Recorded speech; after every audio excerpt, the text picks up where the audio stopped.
Good evening, good evening, good evening all student. एक बार फिर स्वागत है आपका उत्तर प्रदेश अधीनस्थ सेवा चयन आयोग में मेरे यूट्यूब चैनल दक्ष कंपटीशन क्लासेस पर। और मैं आपका अपना मोहम्मद आशिम मलिक आपके लिए फिर लेकर आया हूँ धूम धड़ाके वाले प्रश्न जो आपके इस बार यूपी ट्रिपल से पैट के लिए वेरी वेरी वेरी महत्वपूर्ण होंगे। कल ऑल स्टूडेंट थोड़ा स्पीड से था क्योंकि आपको 200 प्लस क्वेश्चन मैंने आपको लिखवाए और कराए और पढ़ाए। तो स्टैंड आज मैं थोड़ा स्पीड कम कर दूंगा। स्टैंड 8 बज चुके हैं स्टैंड और हम एक नई प्रैक्टिस सेट की ओर चल दिए हैं। तो ऑल स्टैंड आज मैं आपको वक्त दूंगा और बहुत आराम से हम लेके चलेंगे आपको, ठीक है। चाहे हमारा टाइम भले लग जाए मगर आपको क्वेश्चन पूरा दिखाऊंगा और आपसे पूछूंगा भी कि कमेंट करें। और स्टूडेंट आप लिख भी सकते हैं, पढ़ भी सकते हैं और आंसर बता भी सकते हैं। आज आपको इतना टाइम दूंगा, ठीक है स्टूडेंट। तो बने रहिए मेरे साथ। और जिन स्टूडेंट ने अभी भी शेयर नहीं की ये वीडियो तो एक बार अपने दोस्तों को शेयर कर दें। सभी को शेयर कर दिया करो स्टूडेंट। जिसका पेट का एग्ज़ाम है तो उसका ही भला हो जाएगा, क्योंकि उस पढ़ने के बाद पता चलता है कि हमने कितना पढ़ा है और कितना हमारे एग्ज़ाम में आया हो स्टूडेंट। अभी कुछ बच्चे डाउट में होंगे कि हम कहाँ से पढ़ें, क्या करें, तो यहाँ से पढ़िए स्टूडेंट, हम आपको मटेरियल दे रहे हैं। चलिए शुरुआत करते हैं स्टूडेंट आज की वीडियो का पहला प्रश्न। स्टूडेंट वीडियो को लाइक कर देना और कोई चैनल पर न्यू है तो सब्सक्राइब कर लेना, ठीक है स्टूडेंट। चलिए पहला प्रश्न देखते हैं। आज का पहला प्रश्न है कि ऑस्ट्रेलियन ओपन टेनिस टूर्नामेंट 2021 के महिला सिंगल में विजेता है। तो ऑप्शन है Naomi Osaka, Serena Williams, Carolina Muchova और जेनिफर वेरेंडी। तो स्टूडेंट आंसर बताएं।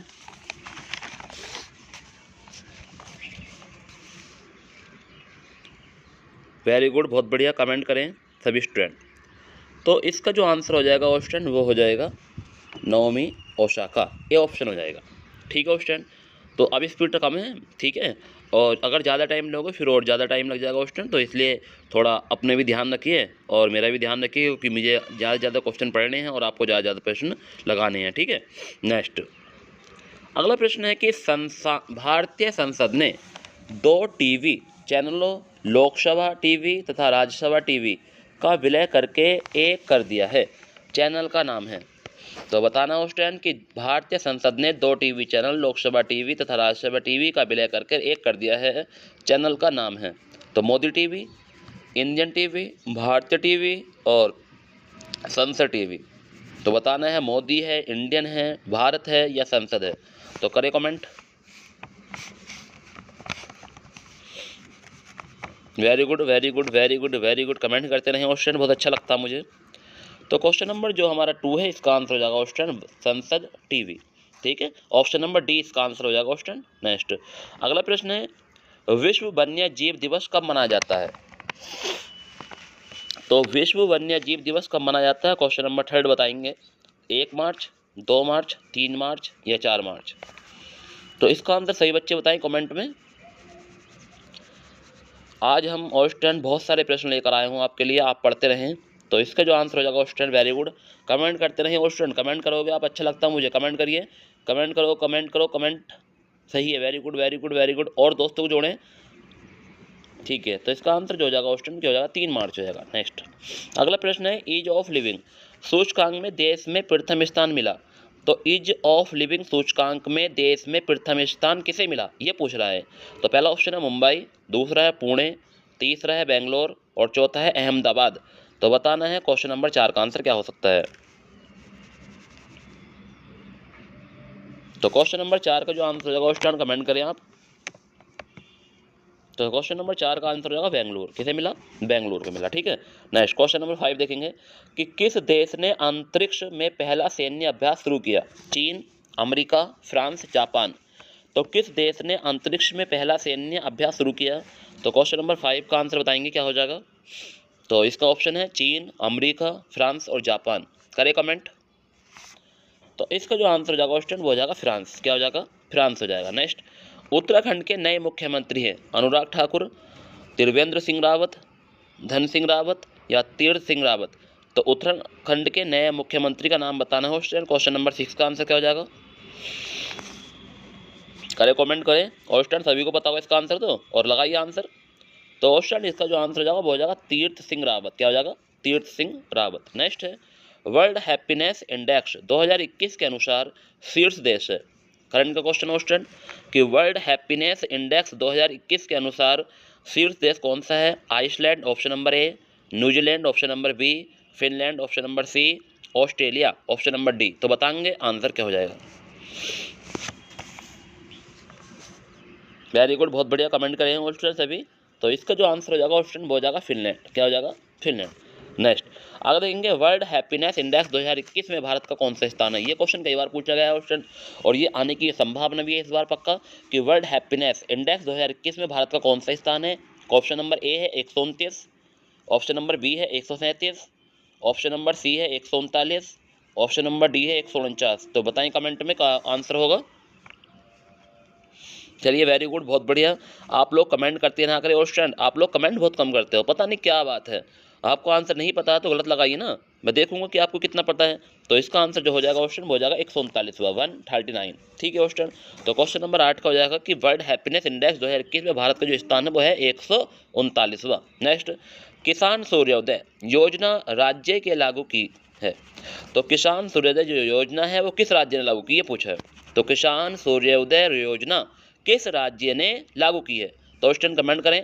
राजस्थान है, गुजरात है, हरियाणा है, पंजाब है। तो क्वेश्चन नंबर 9 का जो आंसर हो जाएगा स्टूडेंट क्या हो जाएगा कमेंट करें आप लोग। मैं आपका इंतजार कर रहा हूँ, आज तो आपको फुल समय दे रहा हूँ आप लोगों के लिए। सोचिए समझिए। तो इसका आंसर हो जाएगा गुजरात। क्या हो जाएगा? गुजरात होगा। ए बी ऑप्शन हो जाएगा। ठीक है। प्रवासी भारतीय दिवस मनाया जा गया। तो प्रवासी भारतीय दिवस कब मनाएगा स्टूडेंट? 5 जनवरी, 6 जनवरी, 8 जनवरी, 9 जनवरी। तो प्रवासी भारतीय दिवस कब मनाएगा स्टूडेंट तो बताना है। Very good very good very good, comment करते रहें। तो इसका आंसर हो जाएगा क्वेश्चन 9 जनवरी। कब मनाएगा? 9 जनवरी को मनाएगा। ठीक है। नेक्स्ट अगला प्रश्न देखेंगे क्वेश्चन। क्वेश्चन नंबर 11 है कि गौतम बुद्ध के जीवन काल के दौरान 7वीं और 6ठी शताब्दी ईसा पूर्व में कितने महान शक्तियां यानी महाजनपद अस्तित्व में थी। तो गौतम बुद्ध के जीवन काल के दौरान 7वीं और 6ठी शताब्दी ईसा पूर्व में कितनी महान शक्तियां अस्तित्व में थी। 11, 13, 17, 16। क्वेश्चन नंबर 11 का आंसर बताएं। ऑस्टन ये क्वेश्चन पिछली बार भी आया था एग्जाम में और पिछली बार भी आया था ऑस्टन। इस क्वेश्चन को पढ़ के जाएं। तो इसका जो आंसर हो जाएगा ऑस्टन क्या हो सकता है कमेंट करें आप लोग, फिर मैं बताता हूँ। Very good very good very good, comment की छड़ी लगा दो ऑस्टन। जितने बच्चे देख रहे हैं सबको जोड़ो। ऑस्टन आपको ही तो पढ़ना है, आप किसी के चक्कर में मत पड़ो ऑस्टन, आपको बने रहना है। क्योंकि कल मैंने देखा है कि हमारे चैनल पर 32 से 33 लोग आए और फिर 20-22 ही रहे। क्योंकि उनका मतलब ये होता है ऑस्टन कि वो आपको ही परेशान करते हैं। क्योंकि आपको ये सोचते हैं कि हम आए थे तुम भी वापस आओ। तो ऐसा नहीं करना ऑस्टन, क्योंकि उनको ये पता है कि वो डग्गा मार है कि कभी यहाँ कभी वहाँ। उनका एक लक्ष्य नहीं है और आपका एक लक्ष्य है स्टूडेंट, आपको जो जॉब लेनी है। तो इसका जो आंसर हो जाएगा क्वेश्चन वो क्या हो जाएगा? डी आंसर हो जाएगा 16। नेक्स्ट भारत पर शासन करने वाला पहला राजवंश कौन था। तो भारत पर शासन करने वाला पहला राजवंश बताना है। तो खिलजी वंश है, गुलाम वंश है, लोधी वंश है, तुगलक वंश है। तो भारत पर शासन करने वाला पहला राजवंश बताना है। क्वेश्चन नंबर 12 का आंसर क्या होगा? वेरी गुड, कमेंट करें। ऐसे स्टूडेंट कमेंट करते रहो, बहुत अच्छा लगता है मुझे। तो इसका जो आंसर हो जाएगा सर वो हो जाएगा गुलाम वंश। क्या हो जाएगा? गुलाम वंश हो जाएगा बी ऑप्शन। नेक्स्ट है क्वेश्चन नंबर 13। क्वेश्चन नंबर 13 है कि निम्नलिखित में मोहम्मद गोरी का गुलाम कौन था। वह अपने स्वामी की मृत्यु के पश्चात शासक बना और गुलाम वंश की नींव रखी। तो कुतुबुद्दीन ऐबक, नासिरुद्दीन महमूद, इल्तुतमिश या गयासुद्दीन बलबन। तो बताना है क्वेश्चन इसका आंसर क्या हो जाएगा क्वेश्चन नंबर 13 का आंसर। तो क्वेश्चन नंबर जो 13 का आंसर हो जाएगा क्वेश्चन वो हो जाएगा कुतुबुद्दीन ऐबक। कौन था? कुतुबुद्दीन ऐबक। नेक्स्ट है मौर्य वंश के पश्चात मगध पर किस वंश का राज्य स्थापित किया हुआ। तो मौर्य वंश के पश्चात मगध पर किस वंश का राज्य स्थापित हुआ, ये क्वेश्चन पूछा आपसे। तो बताना है सक्का, कुषाण का या सातवाहन का या संगू का। तो क्वेश्चन नंबर 14 का आंसर हो जाएगा क्या हो जाएगा क्वेश्चन। आप सभी जानते हैं कि मौर्य वंश के पश्चात जो मगध पर किस वंश का राज्य स्थापित हुआ था, तो वो था शंकु वंश। ठीक है, शंकु वंश से बोलते हैं। ठीक है, option number D. Next Vardhaman Mahavir को किस नदी के तट पर सर्वोच्च ज्ञान कैवल्य की प्राप्ति हुई। ये क्वेश्चन तो इतना इजी है क्वेश्चन कि आप आराम से बता देंगे। ऑप्शन कमेंट करें, मैं आपका इंतजार करूंगा इस प्रश्न पे कम से कम 15 सेकंड आपका इंतजार कर रहा हूँ। सभी बच्चे जब तक कमेंट नहीं करेंगे मैं आगे नहीं बढ़ूंगा। ठीक है, तो वर्धमान महावीर को किस नदी के तट पर सर्वोच्च ज्ञान की प्राप्ति हुई, बताइए आंसर।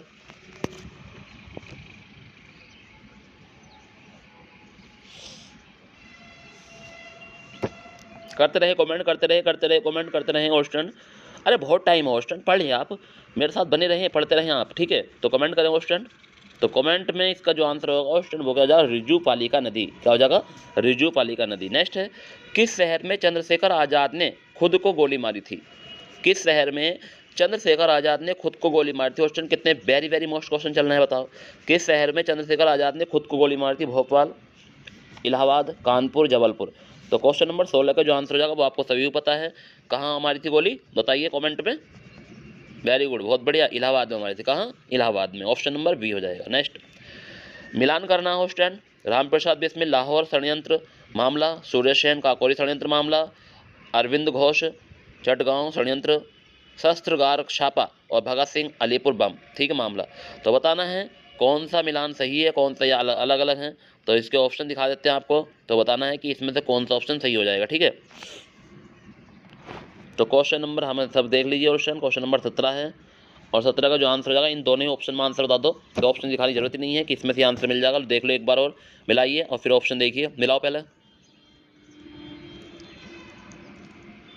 अब ऑप्शन देखो, तो इसका जो ऑप्शन हो जाएगा, पहले का दूसरा है, दूसरे का तीसरा है, तीसरे का चौथा है और चौथे का पहला है ऑप्शन, ये सही है, ठीक है ऑप्शन। तो आप सही से करते ना, ठीक है। एक बार क्वेश्चन और दिखा दूंगा। तो इसमें जो है आपका क्या है, पहले का दूसरा है, तो पहले का दूसरे का मतलब समझ रहे हो, रामप्रसाद बिस्मिल का कौन षड्यंत्र जो दूसरा है, दूसरे का तीसरा है सूर्य सेन चटगांव शस्त्र छापा, अरविंद घोष का तीसरे का चौथा है अलीपुर बम मामला और भगत सिंह लाहौर षड्यंत्र मामला, ठीक है। तो ध्यान रखना है, इस तरह से मिलाना था। नेक्स्ट क्वेश्चन नंबर 18 की ओर चलते हैं। क्वेश्चन नंबर 18 है कि बनारस हिंदू विश्वविद्यालय की स्थापना किस में से किसने की? निम्नलिखित में से किसने की, ये पूछा है। तो रविन्द्रनाथ टैगोर, गणेश शंकर विद्यार्थी, वल्लभ पंत, मदन मोहन मालवीय। तो क्वेश्चन नंबर 18 का आंसर बताएंगे, बनारस हिंदू विश्वविद्यालय की स्थापना किसने की थी? करें कमेंट, ऑप्शन आपके सामने है।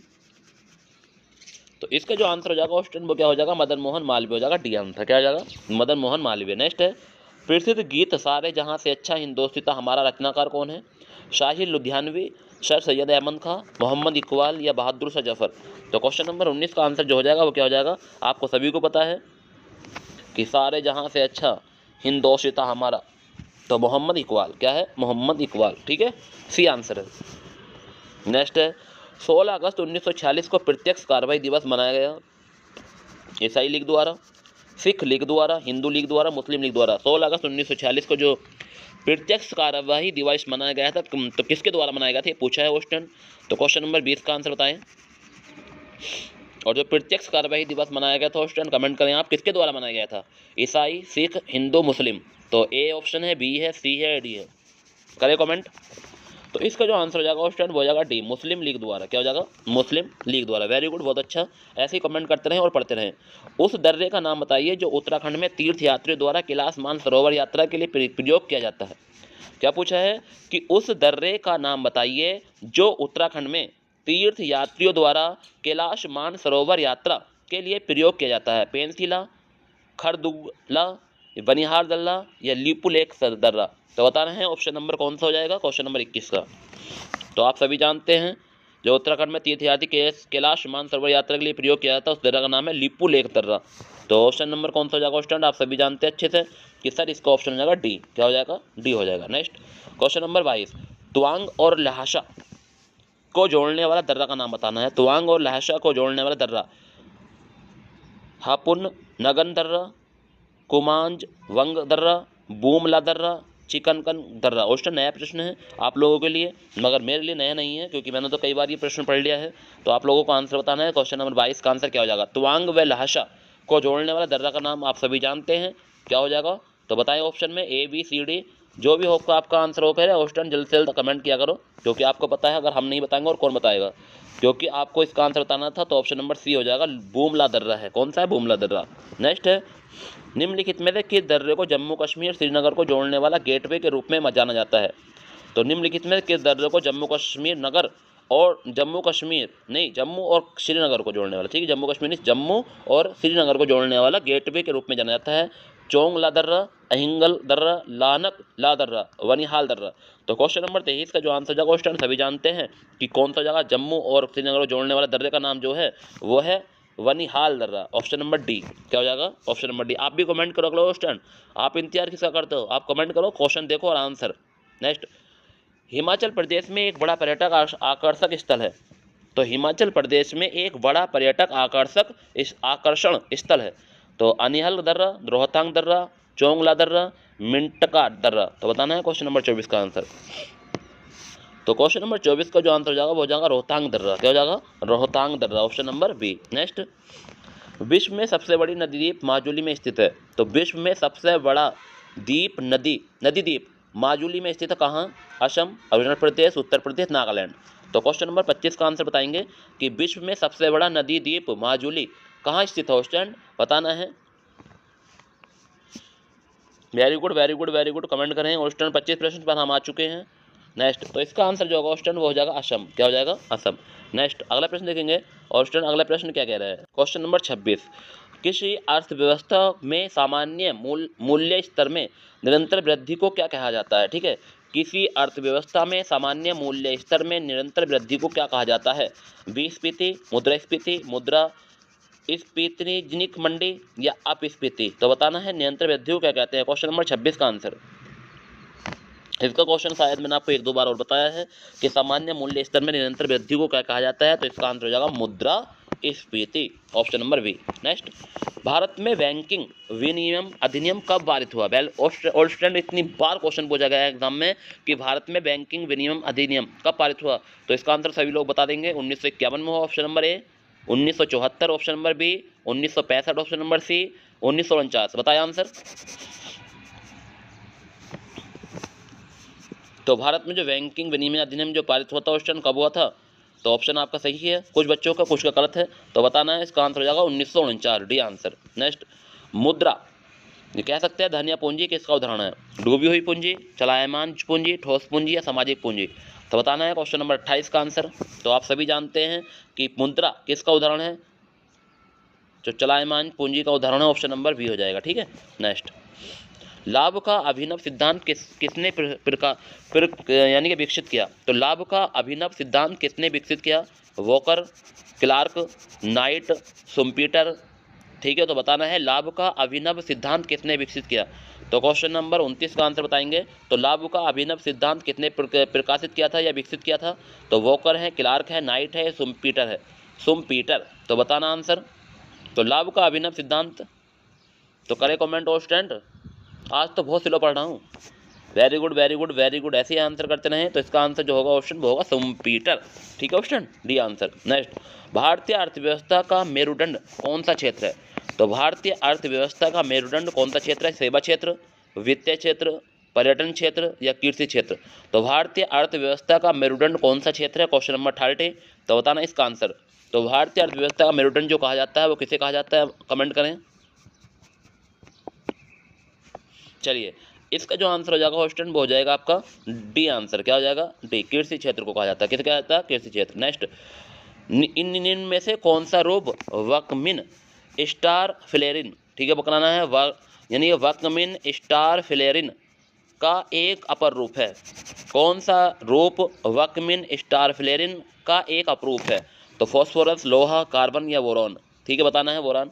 तो इसमें से कौन सा रूप वर्कमिन स्टार फ्लेरिन का एक अपरूप है? तो क्वेश्चन नंबर 31 का आंसर क्या होगा क्वेश्चन बताएं। तो आप सभी जानते हैं। वेरी गुड कमेंट करते रहें। तो कार्बन क्या हो जाएगा? कार्बन हो जाएगा। नेक्स्ट, अगला प्रश्न है कि निम्नलिखित में से कौन सा एल्डिहाइड है? वेरी गुड, कितना अच्छा प्रश्न पूछा गया है क्वेश्चन कि निम्नलिखित में से कौन सा एक एल्डिहाइड है? बताएं इसका आंसर। तो बता दोगे आप। तो प्रोपेन है, प्रोपेनोन है या प्रोपेनल है या प्रोपेनॉल है। तो बताना है क्वेश्चन कौन सा आंसर होगा। तो क्वेश्चन नंबर 32 का आंसर क्या हो जाएगा क्वेश्चन कमेंट करें। तो एल्डिहाइड जो होता है क्वेश्चन वो क्या होता है? प्रोपेनल होता है। देखिए प्रोपेनल। ठीक है, ऑप्शन नंबर जो हो जाएगा हमारा क्या हो जाएगा? सी आंसर हो जाएगा।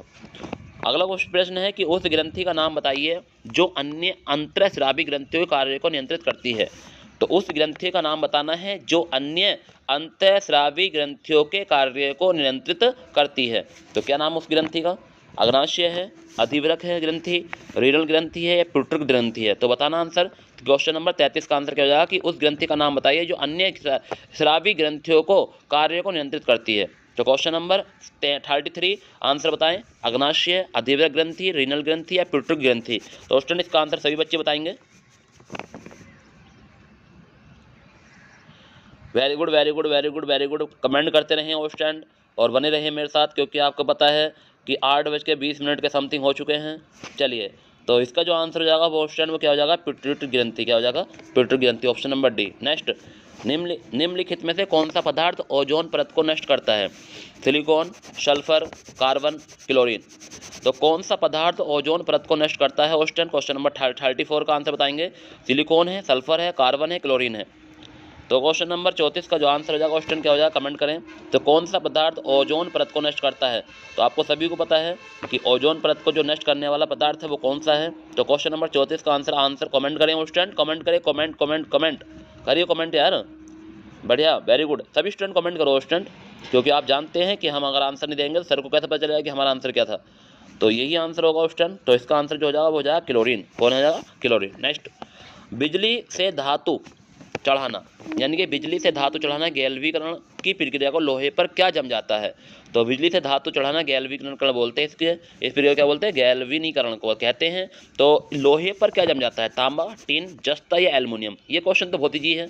तो क्वेश्चन नंबर 35 का आंसर बताएं। तो क्वेश्चन नंबर 35 का जो आंसर हो जाएगा क्वेश्चन वो क्या हो जाएगा? तो क्वेश्चन नंबर 35 का जो आंसर होगा स्टूडेंट वो सी हो जाएगा। और स्टूडेंट आज आपको मैथ के, रीजनिंग के और यानी कि रीजनिंग के छोड़ो आपको इंग्लिश के प्रश्न भी दिखाऊंगा स्टूडेंट, ठीक है? तो आप लोग बताना अगर आंसर पता चले तो, ठीक है? तो बिजली में धातु चढ़ाना गैल्वेनिक की प्रक्रिया को क्या लोहे पर क्या जम जाता है? जस्ता जम जाता है। नेक्स्ट, भारतीय संविधान में अवशिष्ट शक्तियों यानी कि रेजिडुअल पावर का विचार संविधान में लिया गया? दक्षिण अफ्रीका, अमेरिका, कनाडा, जापान?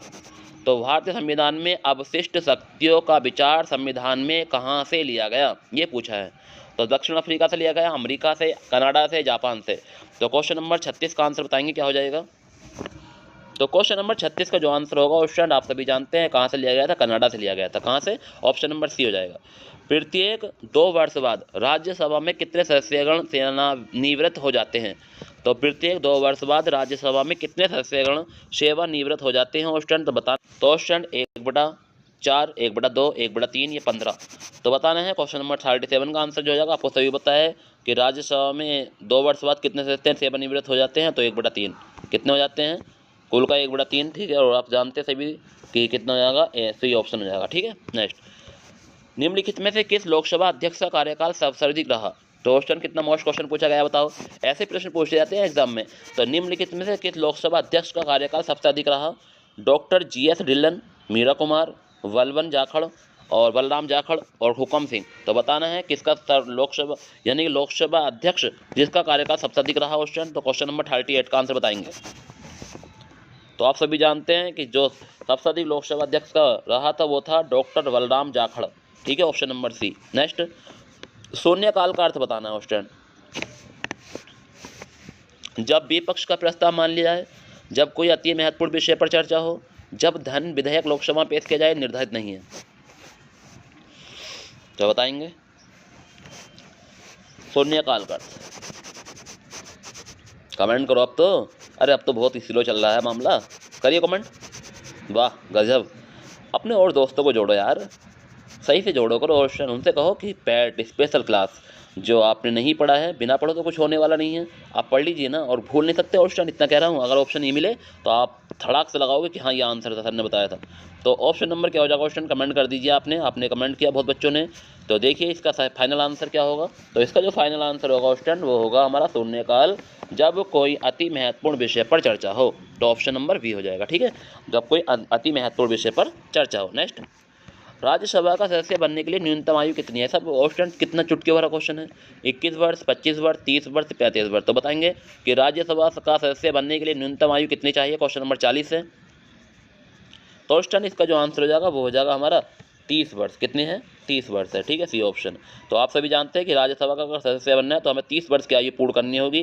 तो क्वेश्चन नंबर 40 का जो आंसर सी आंसर हो जाएगा। Cricket world cup the Indian challenge पुस्तक के लेखक कौन है? ऑस्टन, अगर ये क्वेश्चन आपने नहीं बताया तो देख लेना, सही नहीं होगा बिल्कुल भी। तो बताएं, cricket world cup the Indian challenge पुस्तक के लेखक कौन है? हर्ष भोगले, संजय मांजरेकर, नरोत्तम पुरी या आशीष रे? तो बताना है question number 41। In the Indian challenge पुस्तक के लेखक बताने हैं स्टूडेंट, करिए कमेंट। वेरी गुड, बहुत बढ़िया, करते रहें।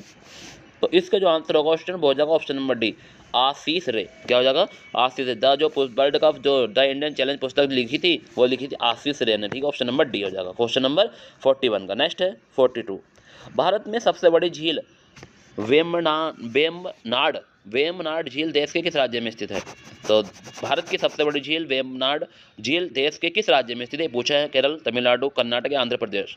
तो क्वेश्चन नंबर 42 का आंसर बताएंगे आप लोग। तो आप सभी जानते हैं वेम्बनाड झील जो है वो कहाँ स्थित है। तो इसका आंसर जो होगा क्वेश्चन वो क्या हो जाएगा? केरल हो जाएगा। क्या हो जाएगा? केरल हो जाएगा। Next question number 43।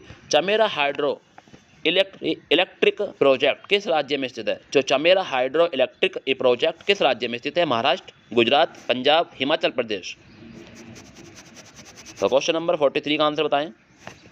तो आपको सभी को पता है option Chamera hydro electric project किस राज्य में है, तो आप सभी जानते हैं। तो ऑप्शन कौन सा हो जाएगा? ABCD। तो इसका जो आंसर होगा ऑप्शन वो हो जाएगा डी आंसर। क्या हो जाएगा? डी। यह अगला प्रश्न है कि गाहिरा माथा अभ्यारण्य ओडिशा में खालिस्तान के लिए मात्र अभ्यारण्य है? कछुआ, हिरन, हाथी, मगरमच्छ। तो बताना है गाहिरा माथा अभ्यारण्य ओडिशा में के लिए एकमात्र अभ्यारण्य है। तो कछुआ है, हिरन है, हाथी या मगरमच्छ है। तो क्वेश्चन नंबर 44 का आंसर बताएं। क्वेश्चन नंबर 44 का आंसर क्या हो जाएगा?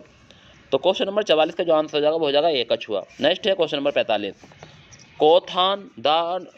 कोथानदार माँ स्वामी मंदिर में नवनिर्मित 64 फुट की विश्व रूप महाविष्णु की प्रतिमा किस शहर में स्थापित की जाने प्रस्तावित है? तो बताइए, कोथानदार माँ स्वामी मंदिर में नवनिर्मित 64 फुट की विश्वरूप महाविष्णु की प्रतिमा किस शहर में स्थापित की जानी प्रस्तावित है? क्वेश्चन नंबर 45 लगा चुके हैं हम। तो बताइए क्वेश्चन नंबर 45 का आंसर क्या हो जाएगा? तो क्वेश्चन नंबर जो 45 का आंसर हो जाएगा स्टूडेंट बताना है मदुरई, चेन्नई, हैदराबाद या बेंगलुरु। तो बताइए कमेंट में स्टूडेंट। आपको पूरा टाइम दे रहा हूँ, अच्छे से करते रहें स्टूडेंट, मेरे साथ बने रहें। तो इसका जो आंसर हो जाएगा स्टूडेंट हो जाएगा बेंगलुरु। क्या हो जाएगा? बेंगलुरु। नेक्स्ट 2019 के चुनाव के बाद निर्वाचित लोकसभा है कौन सी है? 16वीं, 18वीं, 15वीं, 17वीं। तो 2019 के चुनावों के बाद निर्वाचित लोकसभा कौन सी लोकसभा है ये पूछा है। तो क्वेश्चन नंबर 46 का जो आंसर हो जाएगा ऑप्शन वो हो जाएगा डी आंसर, 17वीं लोकसभा है। कौन सी है? ऑप्शन डी हो जाएगा ऑप्शन, कौन सी है? 17वीं लोकसभा है। नेक्स्ट क्वेश्चन नंबर 46 का आंसर डी हो गया। क्वेश्चन नंबर 47 पे चलते हैं। विकेट कीपर का हेलमेट जमीन पर रखा हुआ है और बल्लेबाज के शॉट से निकली बॉल हेलमेट पर जा लगी। ऐसा होने पर कारण बैटिंग टीम को कितनी पेनल्टी रन दिया जाता है? 2, 4, 6, 5। तो बताना ऑप्शन क्वेश्चन नंबर 47 का आंसर। तो आप सभी जानते हैं कि इस पर कितने पेनल्टी रन दिए जाते हैं, तो बताना आंसर। तो इसका आंसर जो हो जाएगा ऑप्शन में क्या हो जाएगा? 5 हो जाएगा। कितने? 5 रन। ठीक है। 48वें प्रश्न देखेंगे। किस नदी को नर्मदा की हैंडमेड के रूप में माना जाता है? तो किस नदी को नर्मदा की हैंडमेड के रूप में माना जाता है? तो क्वेश्चन नंबर 48 का आंसर होगा ताप्ती, लूनी, साबरमती या माही। तो क्वेश्चन नंबर 48 का जो आंसर हो जाएगा ऑप्शन हो जाएगा लूनी। कौन सी? लूनी। नेक्स्ट है वार्ड गांव का सम्मेलन किस वर्ष में हुआ था? तो वार्ड गांव का सम्मेलन किस वर्ष में हुआ? 1789, 1769, 1779, 1799। तो बताना है 89, 69, 79, 99, यानी कि 89, 69, 79 या 99। तो बताना है 49 का क्या आंसर होगा। तो स्टूडेंट वार्ड गांव का जो सम्मेलन हुआ था स्टूडेंट कमेंट कर दिया करें जल्दी। सही है, वेरी गुड। तो 1789 में हुआ था, ठीक है, 79 में। नेक्स्ट चट्टान अनुक्रमण के विवरण और उसके सामान्य समय मापक संदर्भ में व्याख्या संबंधित वैज्ञानिक अनुसंधान को क्या कहा जाता है? तो चट्टान अनुक्रमण के विवरण और उनके सामान्य समय माप क्रम के संदर्भ में व्याख्या से संबंधित वैज्ञानिक अनुशासक को क्या कहा जाता है? खनिज विज्ञान, भूगोलविद्या, जीवाश्म विज्ञान या स्तरित सेल विज्ञान।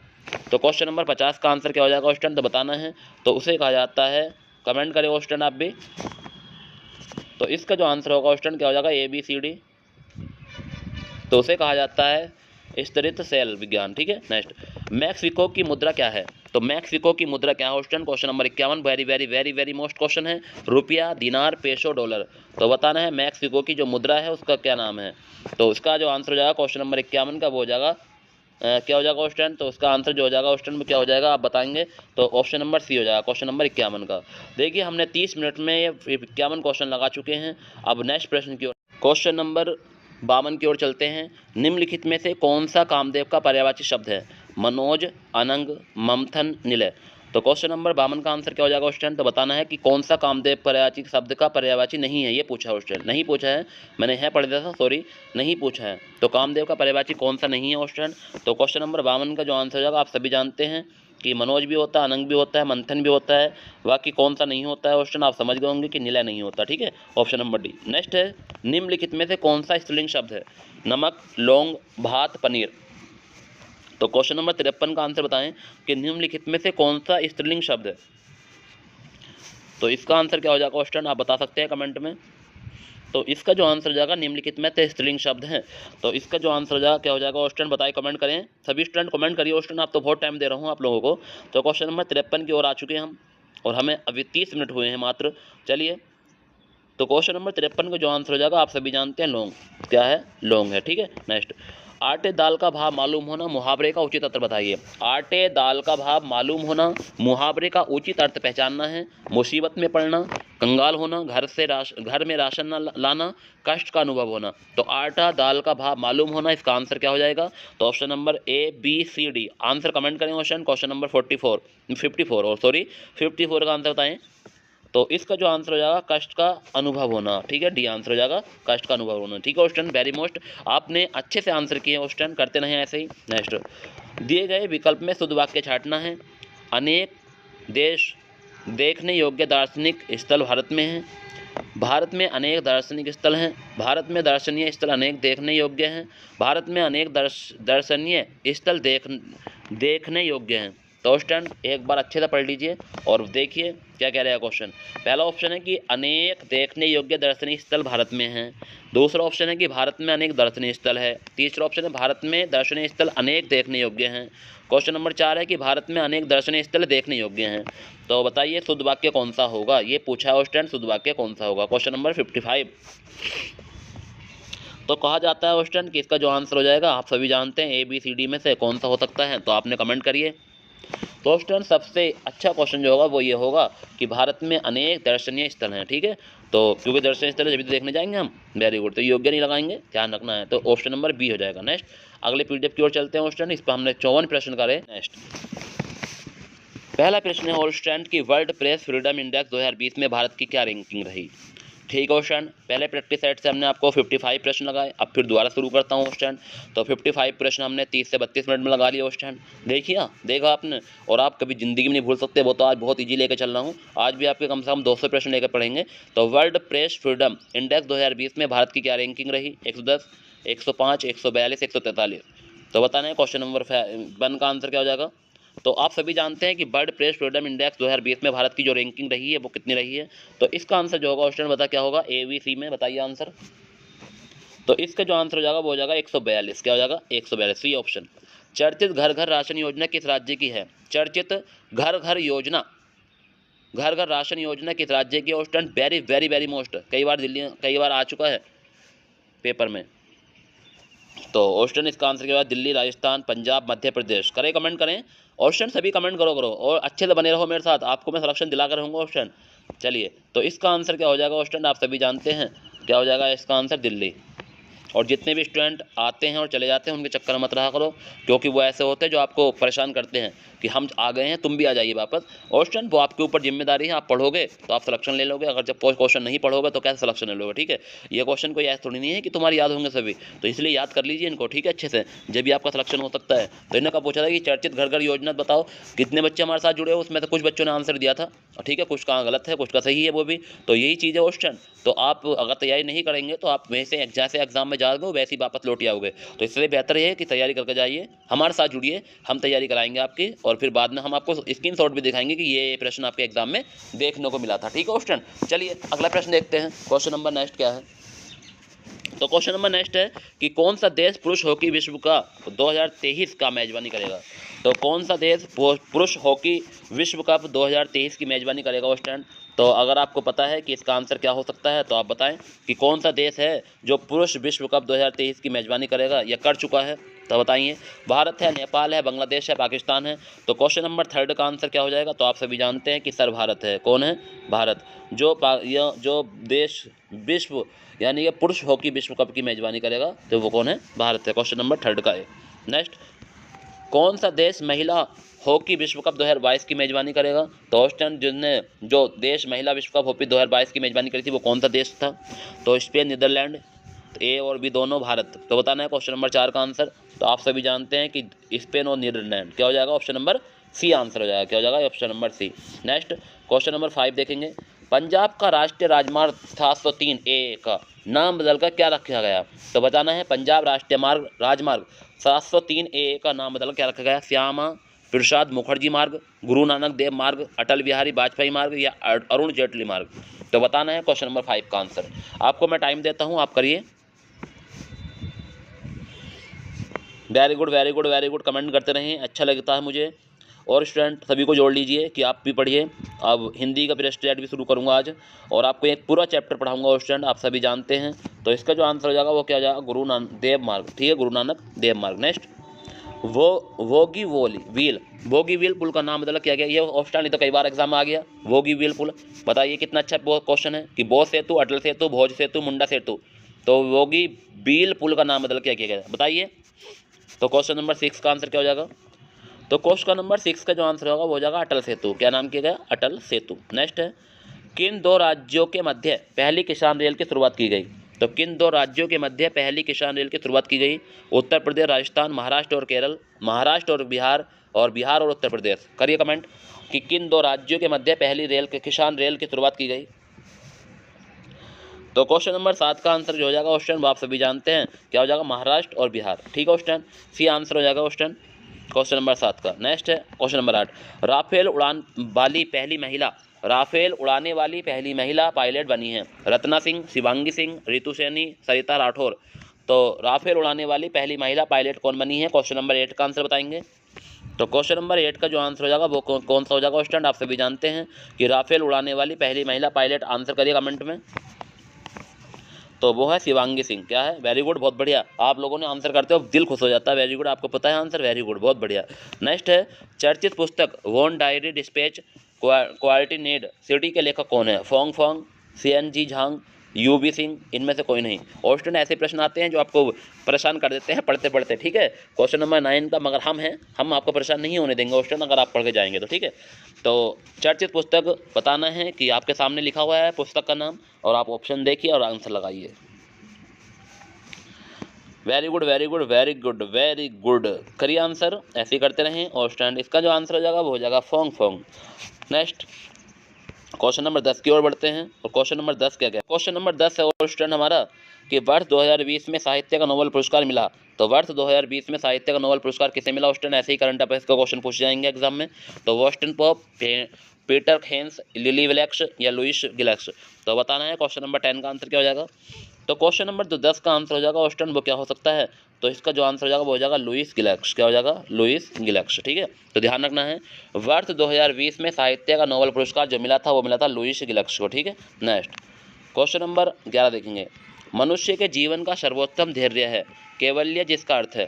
तो मनुष्य के जीवन का सर्वोत्तम धैर्य है कैवल्य, जिसका अर्थ क्या है? ये पूछा है। इच्छाओं पर विजय प्राप्त करना, दूसरे की सेवा करना, दूसरों को रख के शिक्षा देना, या दूसरों का अनुसरण करना। तो बताना है क्वेश्चन नंबर 11 का आंसर।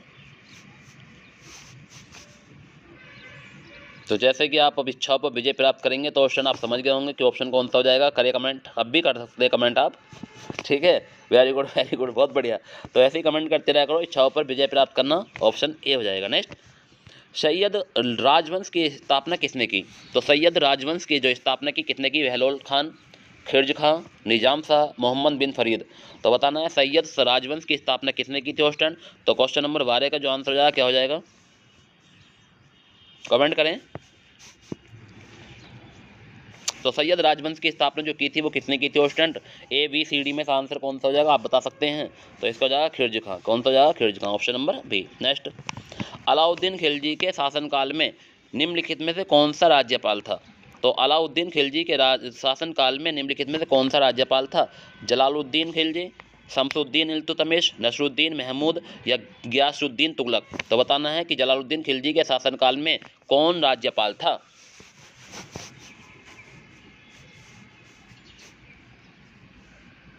चलिए, वेरी गुड, बहुत बढ़िया। ऐसे ही कमेंट करते रहा करो स्टूडेंट। तो क्वेश्चन नंबर जो 13 का आंसर हो जाएगा वो क्या हो सकता है? तो आप सभी जानते हैं कि गियासुद्दीन तुगलक हो जाएगा, डी आंसर। ठीक है स्टूडेंट, ऐसे ही पढ़ते रहो। बहुत अच्छा लग रहा है मुझे आपको पढ़ाते हुए, क्योंकि आप अच्छे से तैयारी कर रहे हैं मेरे साथ। और स्टूडेंट ऐसी सभी स्टूडेंट को जोड़ते रहा करो, क्योंकि उन्हें पता चल जाए कि हाँ कैसे होती है तैयारी। वर्ष 1956 में मुगल साम्राज्य का सिंहासन किसने प्राप्त किया? तो वर्ष 1556 में मुगल साम्राज्य का सिंहासन किसने प्राप्त किया? बाबर, शेरशाह सूरी, जहांगीर या शाहजहां? तो क्वेश्चन नंबर 14 का जो आंसर हो जाएगा स्टूडेंट कमेंट कर दीजिए जल्दी जल्दी। तो इसका जो आंसर हो जाएगा वो क्या हो सकता है? बताइए कमेंट में कि वर्ष 1556 में मुगल साम्राज्य का सिंहासन किसे प्राप्त था?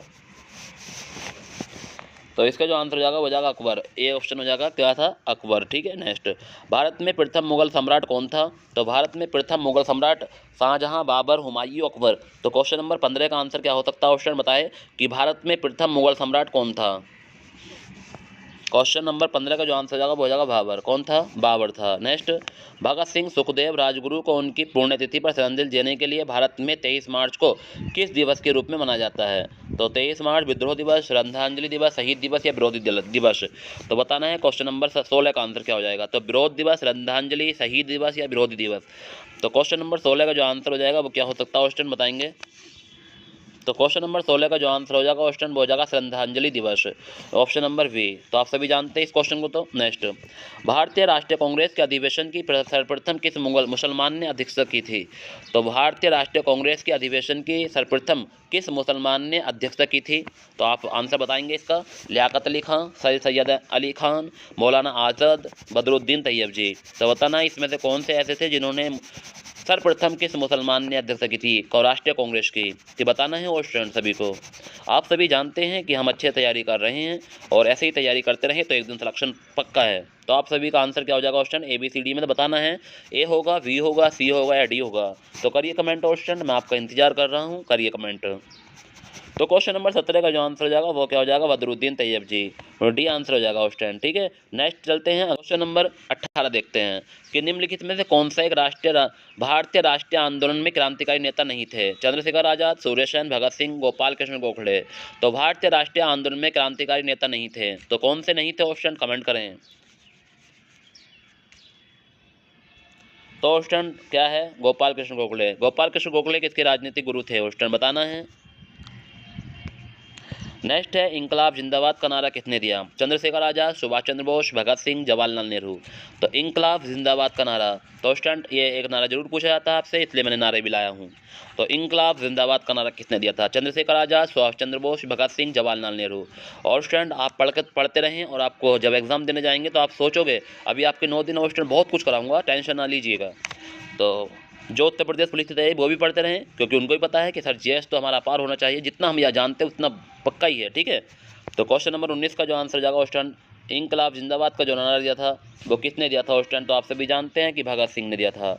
नेक्स्ट क्वेश्चन नंबर 20, गदर क्रांति होने का सबसे प्रमुख कारण क्या था? तो गदर क्रांति होने का सबसे प्रमुख कारण बताना है। प्रथम विश्व युद्ध का आरंभ, करतार सिंह राजभा को फांसी देना, कोमंगलता भारू घटना, लाला हरदयाल सिंह की गिरफ्तारी? तो क्वेश्चन नंबर 20 का आंसर बताना है, क्या हो जाएगा? गदर क्रांति का होना सबसे प्रमुख कारण क्या था? तो क्वेश्चन नंबर 20 का जो आंसर हो जाएगा स्टूडेंट आपने सभी कमेंट करते रहें। तो ऑप्शन नंबर 20 का हो जाएगा कोमागाता भारू घटना।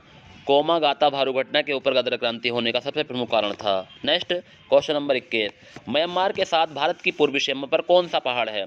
कितना मोस्ट क्वेश्चन हो स्टूडेंट बताइए कि म्यांमार के साथ भारत की पूर्वी सेना पर कौन सा पहाड़ है? तो क्वेश्चन नंबर 21 का आंसर बताना है। विंध्यन, काराकोरम, सतपुड़ा, पूर्वांचल? जो स्टूडेंट कल नहीं जुड़ पाए थे वो आज जरूर जुड़ें। तो क्वेश्चन नंबर 21 का आंसर बताएंगे कि म्यांमार के साथ भारत की पूर्वी सेना पर कौन सा पहाड़ है? तो इसका जो आंसर हो जाएगा वो हो जाएगा पूर्वांचल, डी आंसर हो जाएगा स्टूडेंट। नेक्स्ट अगला प्रश्न देखेंगे, पूर्वांचल इसका सही आंसर होगा। बुग्याल हिमालय की ढलानों में ऊंचाई वाले घास के मैदान और चारगाह है, यह अधिकतर किस राज्य में पाए जाते हैं? सिक्किम, उत्तराखंड, असम, तमिलनाडु। क्वेश्चन नंबर 22 का आंसर बताएंगे। बुग्याल हिमालय की ढलानों में, तो आपको पता है बुग्याल हिमालय ढलान में ऊंचाई वाले घास के मैदान कहाँ पाए जाते हैं और चारगाह, तो आपको पता है कि ऑप्शन नंबर डी बी हो जाएगा उत्तराखंड। उस समुद्र का नाम बताइए जो एशिया और अफ्रीका को अलग करता है। वेरी मोस्ट क्वेश्चन हो स्टूडेंट, इसके बाद टाइम दूंगा आपको। और अलग करता है जैसे मिस्र और सूडान को अफ्रीकी तरफ और सऊदी अरब में को एशियाई तरफ ले जाता है। तो बताना है उस समुद्र का नाम बताना है। कैस्पियन सागर, काला सागर, लाल सागर, भूमध्य सागर। तो क्वेश्चन नंबर 23 का आंसर क्या हो सकता है स्टूडेंट, बताएंगे कमेंट में। तो आप सभी जानते हैं इसका आंसर, तो स्टूडेंट कमेंट करें। Very good very good very good very good very good student. जो स्टूडेंट अभी आए हैं तो वो सभी चैनल को लाइक कर दें, सब्सक्राइब कर लें अगर नहीं है तो, और चैनल को लाइक जरूर किया करें स्टूडेंट, और कमेंट किया करें तो आपको वीडियो कैसी लगी। देखिए इसका जो आंसर हो जाएगा वो हो जाएगा लाल सागर। क्या हो जाएगा, लाल सागर। नेक्स्ट, 1 घंटे के समयांतर को देशीय दूरी तो होगी, तो 1 घंटे के समयांतर में देशांतरीय दूरी होगी 15 डिग्री, 30 डिग्री, 45 डिग्री, 60 डिग्री। तो क्वेश्चन नंबर 24। तो आप सभी जानते हैं 1 घंटे की समायांतर देशांतर दूरी जो होती है वो कितनी होती है, तो कितनी होती है स्टूडेंट, तो कमेंट करें आप लोग, मैं आपका इंतजार करूँगा। तो इसका जो आंसर होगा स्टूडेंट वो हो जाएगा 15 डिग्री। कितना हो जाएगा, 15 डिग्री। 1 डिग्री अक्षांश कितने किलोमीटर के को दर्शाती है, तो 1 डिग्री अक्षांश कितने किलोमीटर को दर्शाती है student. Very very very most question है, आपको अगर नहीं पता तो आज पता चल जाएगा। तो क्वेश्चन नंबर 25 का आंसर करिए। 111, 141, 161, 191, ABCD करिए कमेंट स्टूडेंट, आपका इंतजार कर रहा हूँ। तो एक अक्षांश जो दर्शाती है स्टूडेंट वो 111 किलोमीटर को दर्शाती है। कितने किलोमीटर, 111 किलोमीटर। नेक्स्ट, भारतीय संविधान के अनुच्छेद 123 के तहत अध्यादेशों को जारी करने की शक्ति निम्न में किसके पास है, तो बताना है स्टूडेंट कि भारतीय संविधान के अनुच्छेद 123 के तहत अध्यादेशों को जारी करने की शक्ति किसके पास है। चलिए ऑप्शन है लोकसभा अध्यक्ष, राज्यसभा के सभापति, राष्ट्रपति, महान्यायवादी। तो क्वेश्चन नंबर 26 का आंसर क्या हो जाएगा, तो आप सभी के पास जानते हैं कि इसका आंसर जो हो जाएगा ऑप्शन नंबर कौन सा हो सकता है स्टूडेंट, तुम बताना जरा। Very good very good very good, राष्ट्रपति हो जाएगा। क्या हो जाएगा, राष्ट्रपति। संसद के सदनों को बुलाने की शक्ति किसके पास है, संसद के सदनों को बुलाने की शक्ति किसके पास है, राष्ट्रपति, अध्यक्ष, प्रधानमंत्री, उपराष्ट्रपति। तो पहला ऑप्शन है राष्ट्रपति, दूसरा अध्यक्ष, तीसरा है प्रधानमंत्री, चौथा उपराष्ट्रपति। तो क्वेश्चन नंबर 27 का आंसर क्या हो जाएगा, तो संसद के सदनों को बुलाने की शक्ति भी राष्ट्रपति के पास है। नेक्स्ट, भारतीय संविधान के अनुसार संपत्ति का अधिकार क्या है, तो भारतीय संविधान के अनुसार संपत्ति का अधिकार क्या है, मूलभूत अधिकार, विधिक अधिकार, दोनों या इनमें से कोई नहीं। तो क्वेश्चन नंबर 28 का आंसर क्या हो जाएगा, तो भारत संविधान के अनुसार संपत्ति का अधिकार जो है वो है विधिक अधिकार। कैसा अधिकार है, विधिक अधिकार है। ऑप्शन नंबर बी हो जाएगा। क्वेश्चन नंबर 29, भारत के संविधान के अनुसार भारतीय नागरिकों का मूल कर्तव्य निम्न में से क्या है, तो भारतीय संविधान के अनुसार भारतीय नागरिकों का मूल कर्तव्य है राष्ट्रीय गान, ध्वज आदि का सम्मान, वैज्ञानिक प्रवृत्ति का विकास, राष्ट्रीय संस्कृति विरासत का संरक्षण और परिरक्षण। तो क्वेश्चन नंबर 29 और लास्ट है उपयुक्त सभी। तो ऑप्शन आपको सभी को पता है कि सभी काम करने महत्वपूर्ण होंगे, तो बताना है क्या ऑप्शन हो जाएगा, तो हो जाएगा उपयुक्त सभी, डी ऑप्शन हो जाएगा। नेक्स्ट 30 प्रश्न देखते हैं। सूचना का अधिकार किस पर आधारित है, अनुच्छेद 14 के अंतर्गत निहित बातों को जानने का अधिकार, अनुच्छेद 19 फर्स्ट के अनुसार निहित, अनुच्छेद 21, अनुच्छेद 32। तो बताना है सूचना का अधिकार। क्वेश्चन नंबर 30, तो सभी जानते हैं कि क्वेश्चन नंबर 30 का जो आंसर हो जाएगा वो क्या हो सकता है, थर्ड अनुच्छेद 19। ठीक है, ऑप्शन नंबर सी बी हो जाएगा। तो सूचना का अधिकार जो है भैया अनुच्छेद 19 बंद के ए के तहत अंतर्गत निहित है। ठीक है, नेक्स्ट, सुधा अपनी आय का 80% खर्च करती है। मैथ वाले आंसर शुरू हो चुके हैं स्टूडेंट, आप बताएंगे। सुधा अपनी आय का 80% खर्च करती है, जब उसकी आय 30% बढ़ जाती है तो वह अपना खर्च 25% बढ़ा देती है, तो उसकी बचत में क्या होगी स्टूडेंट, तो आप पहले प्रश्न पढ़ लीजिए।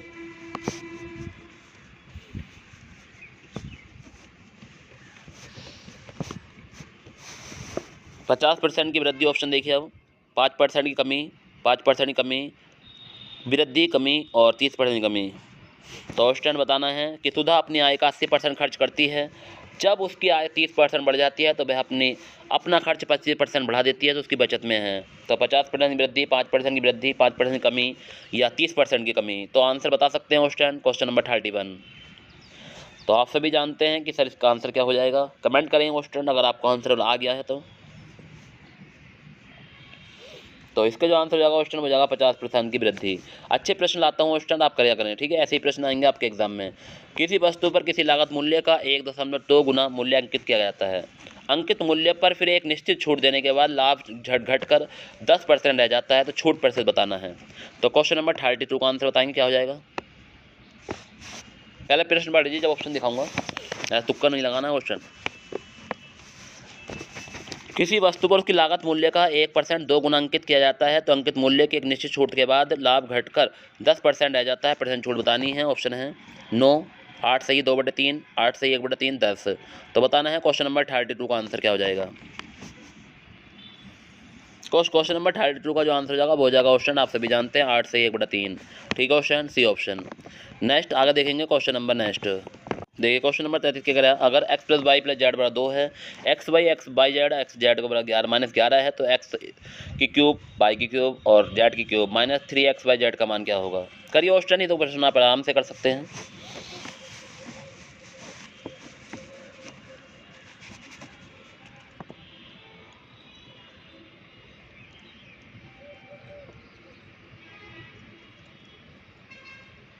चलिए, तो क्वेश्चन नंबर 33 का आंसर क्या हो जाएगा क्वेश्चन, तो आप सभी जानते हैं कि सर इसका आंसर जो हो जाएगा क्या हो सकता है, वो हो जाएगा 74, 74। नेक्स्ट, बहुत बच्चों का सही जा रहा है, कुछ का गलत भी जा रहा है। क्वेश्चन सही से करते हैं। सरलीकरण का क्वेश्चन है, 3 × 2 भाग 3 ऑफ तो बड़ा 3, 2 × 3 भाग 5 + 5 × 5 5 डिवाइड 5 ऑफ 5 - 5 भाग 10 ऑफ 1/5 का सन्निकटन मान क्या होगा। तो क्वेश्चन इसके ऑप्शन भी देख लीजिए, क्वेश्चन तो आपको दिख ही गया है। तो 30/59, 17/5 या 6/7, 2/3। तो बताना है क्या आंसर हो सकता है। क्वेश्चन स्क्रीनशॉट ले लो क्वेश्चन का, बाद में कर लेना। आंसर बता दीजिए अगर किसी का आया हो तो।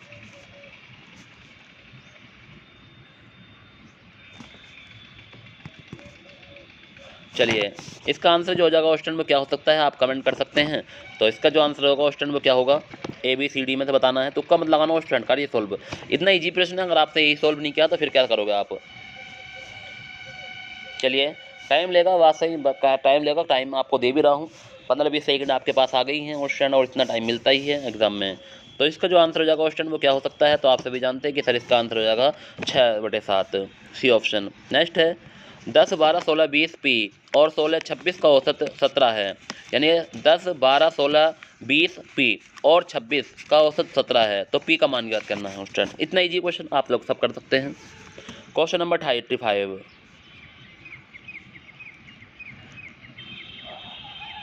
क्वेश्चन जो इसका आंसर हो जाएगा वो हो जाएगा 18। कौन सा हो जाएगा, 18, ठीक है। मैथ के प्रश्न आए थे क्वेश्चन, आपने करे। भारत में बेरोजगारी संबंधी आंकड़े कौन जारी करता है, संसद, नीति आयोग, गृह मंत्री, वित्त आयोग। तो क्वेश्चन नंबर 36 का आंसर क्या हो जाएगा क्वेश्चन, तो भारत में बेरोजगारी संबंधी आंकड़े कौन जारी करता है। तो आप सभी जानते हैं कि भारत में बेरोजगारी आंकड़े जो संबंधी जारी करता है वो कौन करता है, बताइए आंसर। तो इसका जो आंसर हो जाएगा वो हो जाएगा नीति आयोग। नेक्स्ट है, नीति योजना के अंतर्गत सरकार को ने वह नीति बनाई जिसके हरित क्रांति का जन्म हुआ। द्वितीय पंचवर्षीय, तृतीय पंचवर्षीय योजना, चतुर्थ पंचवर्षीय योजना, छठी पंचवर्षीय योजना। किस योजना के अंतर्गत सरकार ने वह नीति बनाई जिसके अंतर्गत हरित क्रांति का जन्म हुआ। तो बताना है कौन सी पंचवर्षीय योजना थी जिसके अंतर्गत हरित क्रांति का जन्म हुआ था क्वेश्चन। तो बताना आंसर क्या हो जाएगा। तो question number 37, very very very most question question, अगर आपने नहीं किया है तो क्वेश्चन ध्यान रखना। तो वह कौन सी योजना है जिसके अंदर सरकार ने नीति बनाई जिससे हरित क्रांति का जन्म हुआ। तो क्वेश्चन नंबर 37 का आंसर जो हो जाएगा वो हो जाएगा तृतीय पंचवर्षीय योजना। नेक्स्ट है, निम्नलिखित में कौन सा अप्रत्यक्ष कर है, बिक्री कर, उत्पादन शुल्क, सीमा शुल्क, व्यय शुल्क। तो क्वेश्चन नंबर 38 का आंसर बताएं। अप्रत्यक्ष कर आप सभी जानते हैं कौन सा हो जाएगा क्वेश्चन, तो आप बताइए। तो इसका जो आंसर हो जाएगा क्वेश्चन वो हो जाएगा व्यय कर। कौन सा हो जाएगा, व्यय कर हो जाएगा। नेक्स्ट, अवमूल्यन का प्रमुख लक्षण होता है। तो अवमूल्यन का प्रमुख लक्षण बताना, आयात को बढ़ावा देना, निर्यात को बढ़ावा देना, आयात व निर्यात दोनों में बढ़ावा देना। तो स्टैंड आयात एवं निर्यात दोनों को हतोत्साहित करना। तो अवमूल्यन का प्रमुख उदाहरण क्या है। तो क्वेश्चन नंबर 39 का आंसर क्या हो जाएगा। तो क्वेश्चन नंबर 30 आंसर हो जाएगा अवमूल्यन का निर्यात को बढ़ावा देना, निर्यात को बढ़ावा देना। स्टैंड बी ऑप्शन हो जाएगा। क्वेश्चन नंबर 40 देखेंगे, सार्वजनिक ऋण पर ब्याज किसका भाग है। उद्यमी द्वारा अंतरण भुगतान, राष्ट्रीय आय, सरकार द्वारा आंतरिक भुगतान, परिवार द्वारा व्यय भुगतान। तो बताना है क्वेश्चन नंबर 40 का आंसर क्या हो जाएगा। तो आप सभी जानते हैं सार्वजनिक ऋण का जो ब्याज किसका भाग है, तो वो हमें सभी को पता है, सरकार द्वारा अंतरण भुगतान। सरकार द्वारा अंतरण भुगतान को कहा जाता है सार्वजनिक ऋण। नेक्स्ट है क्वेश्चन नंबर 31, रीत्यनुसार शब्द का संधि विच्छेद बताना है। तो रीत्यनुसार शब्द का संधि विच्छेद क्या होगा, रीति प्लस अनुसार, रीत्य प्लस अनुसार, ऋतु प्लस अनुसार, रीत प्लस अनुसार। रोशन, ये हिंदी का पहला प्रश्न अब आपके सामने आया है, उससे पहले दूसरे प्रैक्टिस सेट में थे। तो बताना है रीत्य अनुसार का शब्द का संधि विच्छेद क्या होगा। तो इसका जो आंसर हो जाएगा क्वेश्चन हो जाएगा रीति प्लस अनुसार। तो इसका जो आंसर हो जाएगा ए ऑप्शन हो जाएगा क्वेश्चन। चलिए अगले प्रश्न प्रैक्टिस सेट में चलते हैं। तो पहले मैंने आपको 55 प्रश्न कराए, इसमें मैंने आपको 41 प्रश्न कराए। अब नेक्स्ट प्रैक्टिस सेट में चलते हैं क्वेश्चन, ठीक है। तो आप बने रहिए मेरे साथ, आपको ऐसे प्रश्न ला रहा हूँ क्वेश्चन बना के कि आपके लिए वेरी वेरी महत्वपूर्ण रहेंगे। तो हमने कितने प्रश्न कर लिए क्वेश्चन का कमेंट करें कि अब तक जो बच्चे हमारे साथ बने हुए हैं उन्होंने कितने प्रश्न कर लिए। अब नेक्स्ट प्रैक्टिस सेट की ओर चलते हैं। चलिए, इसने 1857 के विद्रोह को दबाने के लिए अंग्रेजों को सहायता प्रदान की। ठीक है स्टूडेंट, तो ये बताना है कि 1857 के विद्रोह को दबाने के लिए अंग्रेजों की सहायता प्रदान की थी कि नहीं की। ठीक है, बताना है दबाने के लिए अंग्रेजों को सहायता प्रदान नहीं की। ग्वालियर की सिंधिया, अवध को बेगम हजरत महल, या हैदराबाद के निजाम, भोपाल के सिकंदर बेगम। तो बताना है कि आंसर हो जाएगा क्वेश्चन नंबर पहले का। तो क्वेश्चन इसका आंसर हो जाएगा क्वेश्चन कि किसने 1857 के विद्रोह को दबाने के लिए अंग्रेजों को सहायता प्रदान नहीं की। तो उसका आंसर हो जाएगा क्वेश्चन यानी कि ऑप्शन नंबर बी। क्या हो जाएगा, ऑप्शन नंबर बी हो जाएगा, और अवध के बेगम हजरत महल। ठीक है, ऑप्शन नंबर बी। नेक्स्ट अगला प्रश्न है क्वेश्चन, अगला प्रश्न देखेंगे। अगला प्रश्न है कि मौर्य अर्थव्यवस्था मुख्य रूप से निर्भर थी। तो मौर्य अर्थव्यवस्था मुख्य रूप से निर्भर थी कृषि आधारित अर्थव्यवस्था, व्यापार आधारित अर्थव्यवस्था, उद्योग आधारित अर्थव्यवस्था, या युद्ध आधारित अर्थव्यवस्था। तो क्वेश्चन नंबर दूसरे का आंसर क्या हो जाएगा क्वेश्चन, करिए कमेंट।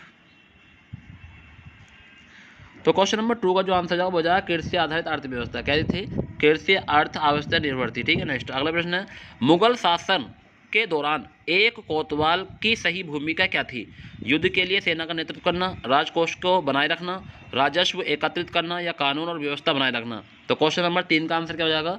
तो क्वेश्चन नंबर जो 3 का आंसर जाएगा वो जाएगा कानून को व्यवस्था बनाए रखना, कानून और व्यवस्था को बनाए रखना। ठीक है, नेक्स्ट महात्मा गांधी भारत के विरुद्ध थे मंद औद्योगिकरण, तीव्र औद्योगिकरण, औद्योगिकरण की विशिष्ट पद्धति, औद्योगिकरण की अमेरिका पद्धति। तो महात्मा गांधी भारत के प्रति क्या थे, विरुद्ध थे, क्या थे, तो के विरुद्ध थे किसके। तो बताना है क्वेश्चन नंबर 4 का आंसर। तो क्वेश्चन नंबर 4 का जो आंसर हो जाएगा वो हो जाएगा तीव्र औद्योगिकरण। ठीक है, औद्योगिकरण। ठीक है, और तो इसका आंसर हो जाएगा तीव्र औद्योगिकरण, यानी क्वेश्चन नंबर 4 का बी आंसर हो जाएगा। नेक्स्ट अगला प्रश्न देखेंगे। सिंधु सभ्यता में इनमें से किस स्थलों की जलाशयों के साक्ष्य मिले। तो सिंधु सभ्यता में इनमें से किस स्थलों में जलाशयों के साक्ष्य मिले थे। कालीबंगा, धोलावीरा, कोटी दीजी, और या लोथल। तो क्वेश्चन नंबर 5 का आंसर बताएंगे। तो सिंधु सभ्यता में इनमें से किस स्थान के जलाशय का साक्ष्य मिले। तो क्वेश्चन नंबर 5 का जो आंसर हो जाएगा वो हो जाएगा धोलावीरा, बी आंसर। क्या हो जाएगा, धोलावीरा। नेक्स्ट है वैशाली में द्वितीय संगीति द्वारा संचालित की गई थी मुंडा, कालाशोक, सुंधिया, अनिरुद्ध। तो बताना है क्वेश्चन क्या आंसर हो जाएगा। तो क्वेश्चन नंबर 6 का। तो क्वेश्चन नंबर 6 का जो आंसर हो जाएगा क्वेश्चन वो हो जाएगा वी आंसर। क्या हो जाएगा, कालाशोक। क्या मैं, कालाशोक। ठीक है क्वेश्चन, आप कमेंट करते रहें आप भी, और अपने दोस्तों को जोड़ें क्वेश्चन, क्योंकि आज मैं इसके बाद हिंदी का सेपरेट सेट लगवाऊंगा आपको, बिल्कुल सेपरेट, जिसमें कि 40 प्रश्न होंगे। आप लोग अच्छे से करेंगे हिंदी का, इसके साथ इसके बाद हिंदी का प्रैक्टिस सेट आएगा क्वेश्चन, जिसमें कि आपके 40 प्रश्न होंगे, बिल्कुल सेपरेट होगा। ठीक है, नेक्स्ट आगे बने रहे मेरे साथ। अगला है कि प्रसिद्ध हस्ती और उनसे संबंधित संगठन का सही संयोजन चुने। हिंदुस्तान सोशलिस्ट रिपब्लिकन एसोसिएशन, एनिवेशन, सत्य शोध समाज, ज्योतिबा फुले। ठीक है क्वेश्चन, नेक्स्ट आगे देखेंगे। थियोसॉफिकल सोसाइटी, सरोजिनी नायडू, पूना सार्वजनिक सभा, सुभाष चंद्र बोस। तो क्वेश्चन नंबर 7 का जो आंसर हो जाएगा क्या हो जाएगा क्वेश्चन। तो आपने चारों ऑप्शन देखे, तो ऑप्शन नंबर क्या हो, क्वेश्चन नंबर 7 का जो आंसर हो जाएगा क्वेश्चन वो हो जाएगा बी आंसर। क्या हो जाएगा, बी, यानी कि सत्य शोध समाज, ज्योतिबा फुले। ठीक है, तो यह प्रसिद्ध हस्ती और उनके संबंधित संगठन। ठीक है, तो ध्यान रखना क्वेश्चन। नेक्स्ट अगला प्रश्न देखेंगे क्वेश्चन नंबर 8 की ओर चलते हैं क्वेश्चन। तो भारत में सांप्रदायिक निर्वाचन का जनक किसे कहा जाता है। तो भारत में सांप्रदायिक निर्वाचन का जनक किसे कहा जाता है। लॉर्ड कर्जन, लॉर्ड मार्ले, लॉर्ड मिंटो, लॉर्ड हार्डिंग। तो बताना है क्वेश्चन नंबर 8। तो क्वेश्चन नंबर 8 का आंसर क्या हो जाएगा क्वेश्चन, कमेंट करें आप भी। तो इसका जो आंसर जाएगा हो जाएगा लॉर्ड मिंटो। क्या हो जाएगा, लॉर्ड मिंटो, कि भारत में सांप्रदायिक निर्वाचन का जनक किसे माना जाता है, लॉर्ड मिंटो को माना जाता है। Next question number 9, India divided पुस्तक के लेखक कौन है। तो इसका आंसर सही बच्चे बताएंगे। इंडिया डिवाइडेड पुस्तक के लेखक कौन है। डॉक्टर राजेंद्र प्रसाद, अब्दुल कलाम आज़ाद, इंदिरा गांधी, जवाहरलाल नेहरू। तो बताना है इंडिया डिवाइडेड पुस्तक के लेखक कौन है। तो इंडिया डिवाइडेड पुस्तक के जो लेखक हैं स्टूडेंट वो कौन है, और आप सभी जानते हैं डॉक्टर राजेंद्र प्रसाद हैं। इंडिया डिवाइडेड पुस्तक के लेखक doctor Rajendra Prasad. Next question number 10, इनमें से किसके द्वारा दिल्ली सल्तनत में एकता प्रणाली को संस्थागत रूप से लागू किया गया। तो इनमें से यानी जो ऑप्शन आपको दिए गए हैं उनमें से दिल्ली सल्तनत में एकता प्रणाली को संस्थागत रूप से लागू किया गया था इल्तुतमिश, गयासुद्दीन बलबन, कुतुबुद्दीन ऐबक, आराम शाह। तो बताना है कि आंसर हो जाएगा क्वेश्चन नंबर 10 का। तो क्वेश्चन नंबर 10 का जो आंसर हो जाएगा स्टूडेंट वो हो जाएगा इल्तुतमिश। क्या हो जाएगा, इल्तुतमिश हो जाएगा। नेक्स्ट क्वेश्चन नंबर 12 की ओर चलते हैं, और क्वेश्चन नंबर 12 क्या कह रहा है स्टूडेंट, तो देखेंगे क्वेश्चन नंबर 12।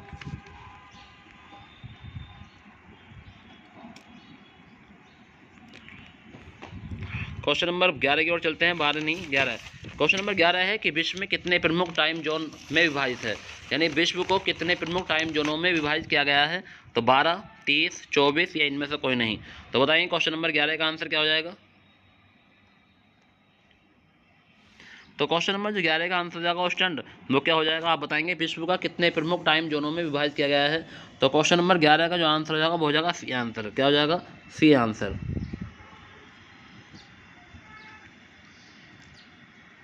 नेक्स्ट आगे देखेंगे, भारत की मानक यामोत्तर रेखा है। तो भारत की मानक यामोत्तर रेखा है क्वेश्चन, ये क्वेश्चन दोबारा आ गया है, तो आप लोग अच्छे से बता सकते हैं इसका आंसर। बताइए क्या हो जाएगा क्वेश्चन नंबर 12 का आंसर।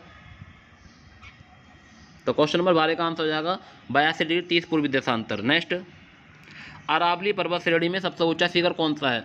तो अरावली पर्वत श्रेणी में सबसे ऊंचा शिखर कौन सा है, डोंडाबेंटा, पंचमढ़ी, गुरु शिखर, अन्नामुनाई। तो बताना है अरावली पर्वत में सबसे ऊंचा शिखर कौन सा है। तो आप सभी जानते हैं ऑप्शन नंबर क्या हो जाएगा, बताइए कमेंट में। तो इसका जो आंसर हो जाएगा ऑप्शन हो जाएगा गुरु शिखर। क्या हो जाएगा, गुरु शिखर। उस जंगल का नाम बताइए जिसे पृथ्वी ग्रह के फेफड़े के रूप में जानते हैं। तो उस जंगल का नाम बताइए जिसे पृथ्वी ग्रह के फेफड़े के रूप में जानते हैं। तो स्टूडेंट देखते हैं कौन से हैं ऑप्शन। तो पहला ऑप्शन है टेंगा वन, दूसरा है टुंड्रा वन, तीसरा है अमेजन वर्षा वन, या उत्तरी पूर्वी भारत के वन। तो बताना है क्वेश्चन नंबर 14 का आंसर क्या हो जाएगा। तो आप सभी जानते हैं तो अमेजन वर्षा वन, ठीक है, ऑप्शन नंबर सी। नेक्स्ट 15, निम्नलिखित में किस राज्य में यूरेनियम खनन भंडार पाए गए हैं। तो निम्नलिखित में से किस राज्य में यूरेनियम खनन भंडार पाए गए, राजस्थान, छत्तीसगढ़, ओडिशा, मध्य प्रदेश। तो बताएं क्वेश्चन नंबर 15 का आंसर। तो क्वेश्चन नंबर 15 का जो आंसर हो जाएगा क्वेश्चन हो जाएगा राजस्थान। क्या हो जाएगा, राजस्थान। नेक्स्ट है, भारत में नई आर्थिक नीति कब अपनाई गई। भारत में नई आर्थिक नीति कब अपनाई गई। पहला ऑप्शन है 1989, 1991, 1990, 1992। तो क्वेश्चन नंबर 16 का आंसर बताएं क्या हो जाएगा। तो क्वेश्चन नंबर 16 का जो आंसर हो जाएगा क्वेश्चन हो जाएगा 1991, ठीक है। Next, planned economy for India के लेखक कौन है। तो प्लान्ड इकोनॉमी फॉर इंडिया के लेखक कौन है, एम विश्वेश्वरैया, श्रीमन नारायण, के एम मुंशी, एम राज। तो बताना है प्लान्ड इकोनॉमी के फॉर इंडिया के लेखक कौन है। तो क्वेश्चन नंबर 17 का जो आंसर हो जाएगा वो हो जाएगा एम विश्वेश्वरैया। और स्टूडेंट आप भी कमेंट करते रहें और पढ़ते रहें, अच्छे से बने रहें। और स्टूडेंट जाना नहीं है, कभी सोचो 1 घंटा हो गया चलो। और स्टूडेंट इसके बाद आपको मैं प्रैक्टिस सेट लगाऊंगा हिंदी का, जो वो कि आपका बहुत वेरी मोस्ट रहेगा। नेक्स्ट आगे देखेंगे, किस पंचवर्षीय योजना का उद्देश्य गरीबी उन्मूलन था। तो किस पंचवर्षीय योजना का उद्देश्य गरीबी उन्मूलन था। प्रथम पंचवर्षीय योजना, तृतीय पंचवर्षीय योजना, 5वीं पंचवर्षीय योजना, 7वीं पंचवर्षीय योजना। तो किस पंचवर्षीय योजना का उद्देश्य गरीबी उन्मूलन था, बताएं कमेंट में। वेरी गुड कमेंट करते रहें, बहुत दिल खुश होता है जब आप कमेंट करते हैं। तो जो इसका आंसर हो जाएगा वो हो जाएगा 5वीं पंचवर्षीय योजना। कौन सी, 5वीं पंचवर्षीय योजना, ठीक है स्टूडेंट। नेक्स्ट अगला प्रश्न देखेंगे, भारत में जीएसटी कब लागू की गई। 2012, 2019, 2015, 2017। तो भारत में जीएसटी कब लागू की, क्वेश्चन नंबर 19 का आंसर बताएंगे। और इसका आंसर सभी को पता है कि 2017 में हुई थी। कब हुई थी, 2017 में। नेक्स्ट है, फसल बीमा योजना में कौन सही नहीं है। फसल बीमा योजनाओं में कौन सा विकल्प सही नहीं है, ये पूछा है। व्यापक फसल बीमा योजना 2015, राष्ट्रीय कृषि बीमा योजना 2019, 1990, 99, 2000, संशोधित राष्ट्रीय कृषि बीमा, ये प्रधानमंत्री फसल बीमा योजना। तो बताना है कि फसल बीमा योजना के अंतर्गत कौन सा सही नहीं है। तो क्वेश्चन नंबर जो 20 है इसके अंदर ए सही नहीं है, ठीक है, व्यापक फसल बीमा योजना, ठीक है। नेक्स्ट अगला प्रश्न है, कोई विधेयक धन विधेयक है या नहीं, इसका निर्णय कौन करता है। तो कोई विधेयक धन विधेयक है या नहीं, इसका निर्णय कौन करता है, राष्ट्रपति, लोकसभा, वित्त सचिव या वित्त मंत्री।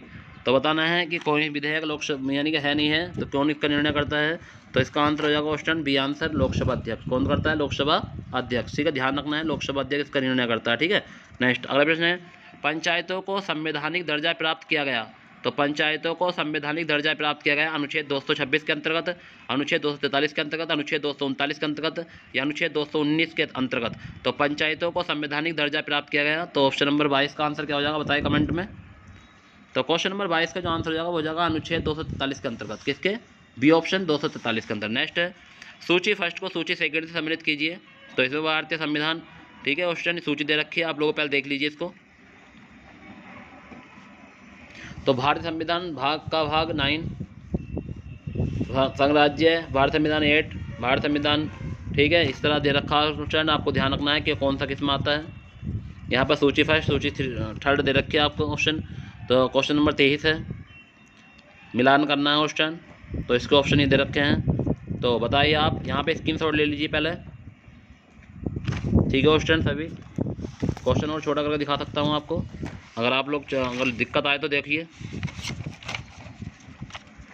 ठीक है ऑप्शन, सबने ऑप्शन देख लिए। चलिए अब इसका ऑप्शन क्या हो जाएगा, यहाँ पे मैच करिए। तो क्वेश्चन नंबर जो 24-23 का आंसर हो जाएगा वो हो जाएगा ए ऑप्शन। क्या हो जाएगा? A option. क्वेश्चन नंबर 24 की ओर चलते हैं। राज्य की नीति के निर्देशात्मक के अधीन निम्नलिखित में कौन सा एक उपबंध नहीं है? काम करने की मानवीय दशाओं का उपबंध, 6 वर्ष की कम आयु, बच्चों की प्रारंभिक बालिका से देखभाल का शिक्षण, भारत की सभी लोगों के सामंजस्य और सामान्य भाईचारे की प्रवृत्ति को बढ़ावा देना, या नगर पालिका कार्यपालिका से अलगाव। तो बताना है निम्नलिखित में से कौन सा एक निर्देश तत्व के अधीन निम्नलिखित में से कौन सा उपबंध नहीं है, ये बताना है ऑप्शन। ठीक है, तो बताएं, 4 ऑप्शन आपके सामने हैं, आप लोग पढ़ लें। तो क्वेश्चन नंबर जो 24 का आंसर हो जाएगा वो हो जाएगा सी आंसर। क्या हो जाएगा? सी, कि भारत के सभी लोगों को सामंजस्य और सामान्य यानी कि सामूहिक भाईचारे की प्रवृत्ति से बढ़ावा देना। ठीक है, नेक्स्ट अगला प्रश्न देखेंगे क्वेश्चन। अगला प्रश्न है कि दिनेश गोस्वामी समिति का संबंध था। दिनेश गोस्वामी समिति का संबंध किससे? बैंकिंग और राष्ट्रीयकरण की समाप्ति से, निर्वाचन सुधार से, पूर्वोत्तर के उपद्रव समाप्त करने के उपाय से, चकमा समस्या से। तो क्वेश्चन नंबर 25 का जो आंसर हो जाएगा वो हो जाएगा निर्वाचन सुधारों से। किससे हो जाएगा? निर्वाचन सुधारों से, ऑप्शन नंबर बी। ठीक है क्वेश्चन, नेक्स्ट आगे चलते हैं। अगला प्रश्न है कि 1947 में लॉर्ड माउंटबेटन द्वारा घोषित भारत और पाकिस्तान के लिए सीमा आयोग के अध्यक्ष कौन थे? तो 1947 में लॉर्ड माउंटबेटन द्वारा घोषित भारत और पाकिस्तान की सीमा के आयोग के अध्यक्ष कौन थे? Lord Curzon, Lord Wavell, Clement Attlee या सिरिल रेडक्लिफ। तो बताना है क्वेश्चन नंबर पहले का आंसर क्या हो जाएगा। फिर अगला प्रैक्टिस सेट शुरू हो चुका क्वेश्चन, ऐसे ही लगवा दूंगा सारे प्रैक्टिस सेट और आप पढ़ कर जाएँ। दुनिया कोने में कोई प्रैक्टिस सेट नहीं छोड़ूंगा, जितने भी आए होंगे, ठीक है, सब पढ़वा रहे हूँ आपको। आप लोग मेरे साथ बने रहें और स्टूडेंट ऐसे लगा कर आओगे एग्जाम में कि इसका आंसर ये, इसका आंसर ये, इसका आंसर ये। ठीक है, तो 1947 में लॉर्ड माउंटबेटन द्वारा घोषित भारत और पाकिस्तान के लिए सीमा आयोग के अध्यक्ष कौन थे? तो क्वेश्चन नंबर 1900 यानी पहला आंसर है। तो बताएंगे इसका क्वेश्चन नंबर पहले का क्या आंसर हो जाएगा। लॉर्ड कर्जन है, लॉर्ड वेवेल है, क्लीमेंट एटली है, सिरिल रेडक्लिफ है। तो इसका आंसर हो जाएगा यानी सिरिल रेडक्लिफ। ठीक है, ऑप्शन डी आंसर। नेक्स्ट 1881 में केसरी अखबार की स्थापना किसने की थी? स्थापना, तो 1881 में केसरी अखबार की स्थापना किसने की थी? लाला मोहन घोष, मदन लाल मालवीय, आनंद चरलू, बाल गंगाधर तिलक। तो 1881 में केसरी अखबार की स्थापना किसने की थी? तो बताना है क्वेश्चन नंबर 2 का आंसर। तो आप सभी जानते हैं किसने की थी स्टूडेंट, इसका आंसर सभी बच्चों को आ भी चुका है। तो बाल गंगाधर तिलक कितने की थी? बाल गंगाधर तिलक ने। ठीक है, नेक्स्ट महात्मा गांधी ने भारत में की स्थापना की सिफारिश की। जहाँ लोग सरल जीवन एवं उच्च कोष के आदर्श को अनुसरण करते हैं। आदर्श नगर, कुशल गांव, आदर्श धार्मिक केंद्र, आदर्श गांव। तो बताना है क्वेश्चन नंबर 3 का आंसर क्या हो जाएगा। तो क्वेश्चन नंबर 3 का आंसर आप कमेंट करेंगे और बताएंगे मुझे कि सर इसका आंसर ये हो जाएगा। और आप अच्छे जानते हैं कि इसका आंसर जो हो जाएगा वो क्या हो जाएगा। तो आप अच्छे जानते हैं कि बताइए कमेंट में। तो इसका हो जाएगा डी आंसर। क्या हो जाएगा? D answer. नेक्स्ट है निम्नलिखित में किस वेदों को गीता की पुस्तक मंत्रों का वेद या गीत की योग भी कहा जाता है? सामवेद, यजुर्वेद, अथर्ववेद, ऋग्वेद। निम्नलिखित में से किस वेद को गीत की पुस्तक, मंत्रों का वेद या गीत का योग भी कहा जाता है? तो क्वेश्चन नंबर 4 का जो आंसर होगा सभी जानते हैं किसे कहा जाता है। तो आप सभी लोग जानते हैं कि सामवेद को कहा जाता है। किसे कहा जाता है? सामवेद को। नेक्स्ट है पार्श्वनाथ को एक क्षत्रिय और बनारस के राजा अश्वसेन का पुत्र था। वह जैन तीर्थकर बना। 23वां, 24वां, प्रथम, द्वितीय। तो पार्श्वनाथ जो एक क्षत्रिय और बनारस के राजा अश्वघोष का पुत्र था, वह कौन सा तीर्थकर बने थे? ठीक है, जैन तीर्थकर। तो बताना है क्वेश्चन नंबर 5। तो पार्श्वनाथ जो बने थे एक 13वें यानी 23वें तीर्थंकर बने थे। कौन से? 23वें। Option number A. Very good, बहुत अच्छा, आप लोगों ने आंसर बताया। अशोक के शासनकाल की सबसे महत्वपूर्ण घटना कलिंग आधुनिक युग को पर विजय थी। उसके जीवन का एक महत्वपूर्ण परिवर्तन सिद्ध हुआ। असम, झारखंड, बिहार, उड़ीसा। तो बताना है क्वेश्चन नंबर 6 का आंसर क्या हो जाएगा। तो क्वेश्चन नंबर 6 का जो आंसर हो जाएगा वो हो जाएगा उड़ीसा। क्या हो जाएगा? उड़ीसा हो जाएगा। ठीक है, नेक्स्ट अगला प्रश्न देखेंगे। अगला प्रश्न है, निम्नलिखित संगीतकारों में से वह कौन है? निम्नलिखित संगीतकारों में से वह कौन है? वह कौन है जो 1253 से 1325 ईस्वी तक जीवित रहे थे और उन्होंने पारंपरिक तबला और सितार के आविष्कार के रूप में जाना जाता है? तानसेन, अमीर खुसरो और स्वामी शास्त्री या बेजू बाबरा। तो बताना है क्वेश्चन, इसका आंसर क्या हो जाएगा। तो क्वेश्चन नंबर 7 का जो आंसर हो जाएगा क्वेश्चन कमेंट करें। तो क्वेश्चन नंबर 7 का जो आंसर होगा क्वेश्चन आप सभी जानते हैं कि अमीर खुसरो हो जाएगा। और क्या हो जाएगा? बी ऑप्शन हो जाएगा। क्या हो जाएगा? अमीर खुसरो। नेक्स्ट है, इनमें से कौन सा विकल्प सम्मिलित नहीं है? क्वेश्चन ये नारे आ गए और ये very very very very most है यूपी ट्रिपल पैट के लिए। तो करो या मरो, लाला लाजपत राय, इंकलाब जिंदाबाद भगत सिंह, स्वराज मेरा जन्मसिद्ध अधिकार है बाल गंगाधर तिलक, तुम मुझे खून दो मैं तुम्हें आज़ादी दिलवाऊंगा सुभाष चंद्र बोस। तो बताना है क्वेश्चन नंबर 8 का आंसर क्या हो जाएगा। तो स्टैंड आपको बताना है कि कौन सा नारा सम्मिलित नहीं है। करो या मरो, लाला लाजपत राय, इंकलाब जिंदाबाद भगत सिंह, स्वराज मेरा जन्मसिद्ध अधिकार है बाल गंगाधर तिलक, तो मुझे खून दो मैं तुम्हें आज़ादी दिलूंगा सुभाष चंद्र बोस। तो ऑल स्टैंड आपको सभी को पता है कि करो या मरो का नारा लाला लाजपत राय ने नहीं दिया था। तो कमेंट करो किसने दिया था ऑल स्टैंड, बताइए कमेंट में। मेरे सभी डियर स्टूडेंट बताओ कि करो या मरो का नारा किसने दिया था। अगर लाला लाजपत राय ने नहीं दिया था तो बाकी नारे सभी सही हैं। इंकलाब जिंदाबाद का नारा भगत सिंह ने दिया, स्वराज मेरा जन्मसिद्ध अधिकार है बाल गंगाधर तिलक ने दिया, तुम मुझे खून दो मैं तुम्हें आज़ादी दूंगा सुभाष चंद्र बोस ने कहा। तो स्टूडेंट नहीं बताओ करो या मरो का नारा फिर किसने दिया। ठीक है, लाला लाजपत राय ने नहीं दिया तो करो या मरो का नारा किसने दिया कमेंट करेंगे स्टूडेंट, मैं आपका इंतजार करूँगा। मेरे जितने भी प्यारे डियर स्टूडेंट वीडियो देख रहे हैं तो वीडियो को लाइक जरूर कर दें, चैनल को सब्सक्राइब कर लें और अपने दोस्तों को जरूर शेयर किया करें। जितने भी आपके दोस्त फ्रेंड सर्किल में हैं उनको जरूर शेयर करें। ठीक है वीडियो। तो इसका जो आंसर हो जाएगा क्वेश्चन बताएं कमेंट में, मैं इंतजार कर रहा हूं जब तक। नेक्स्ट है, तख्त अकबरी नामक मंच का जहां पर अकबर का सम्राट के रूप में राज्याभिषेक किया गया था किस राज्य में स्थित है? राजस्थान, उत्तर प्रदेश, हरियाणा, पंजाब। क्वेश्चन नंबर 9 का आंसर बताएं कमेंट में। तो क्वेश्चन नंबर 9 का जो आंसर हो जाएगा क्वेश्चन सभी जानते हैं कि क्वेश्चन नंबर 9 का आंसर हो जाएगा क्या हो जाएगा क्वेश्चन सभी अच्छे जानते हैं कि क्वेश्चन नंबर 9 का आंसर हो जाएगा पंजाब। क्या हो जाएगा? पंजाब हो जाएगा। ठीक है, नेक्स्ट निम्नलिखित में कौन सा हड़प्पा स्थल शिल्प कलाओं के उत्पादन से संबंधित नहीं है? बालाकोट, मांडा, चंदहुदड़ो या नागेश्वर। तो क्वेश्चन नंबर 10 का आंसर बताएंगे 10 का। तो क्वेश्चन नंबर 10 का जो आंसर हो जाएगा वो जाएगा मांडा। कौन सा हो जाएगा? B option. नेक्स्ट है क्वेश्चन नंबर 11, भारत के 4 हिल स्टेशन नीचे दिए गए हैं। भारत के 4 हिल स्टेशन नीचे दिए गए हैं, तो बताना है।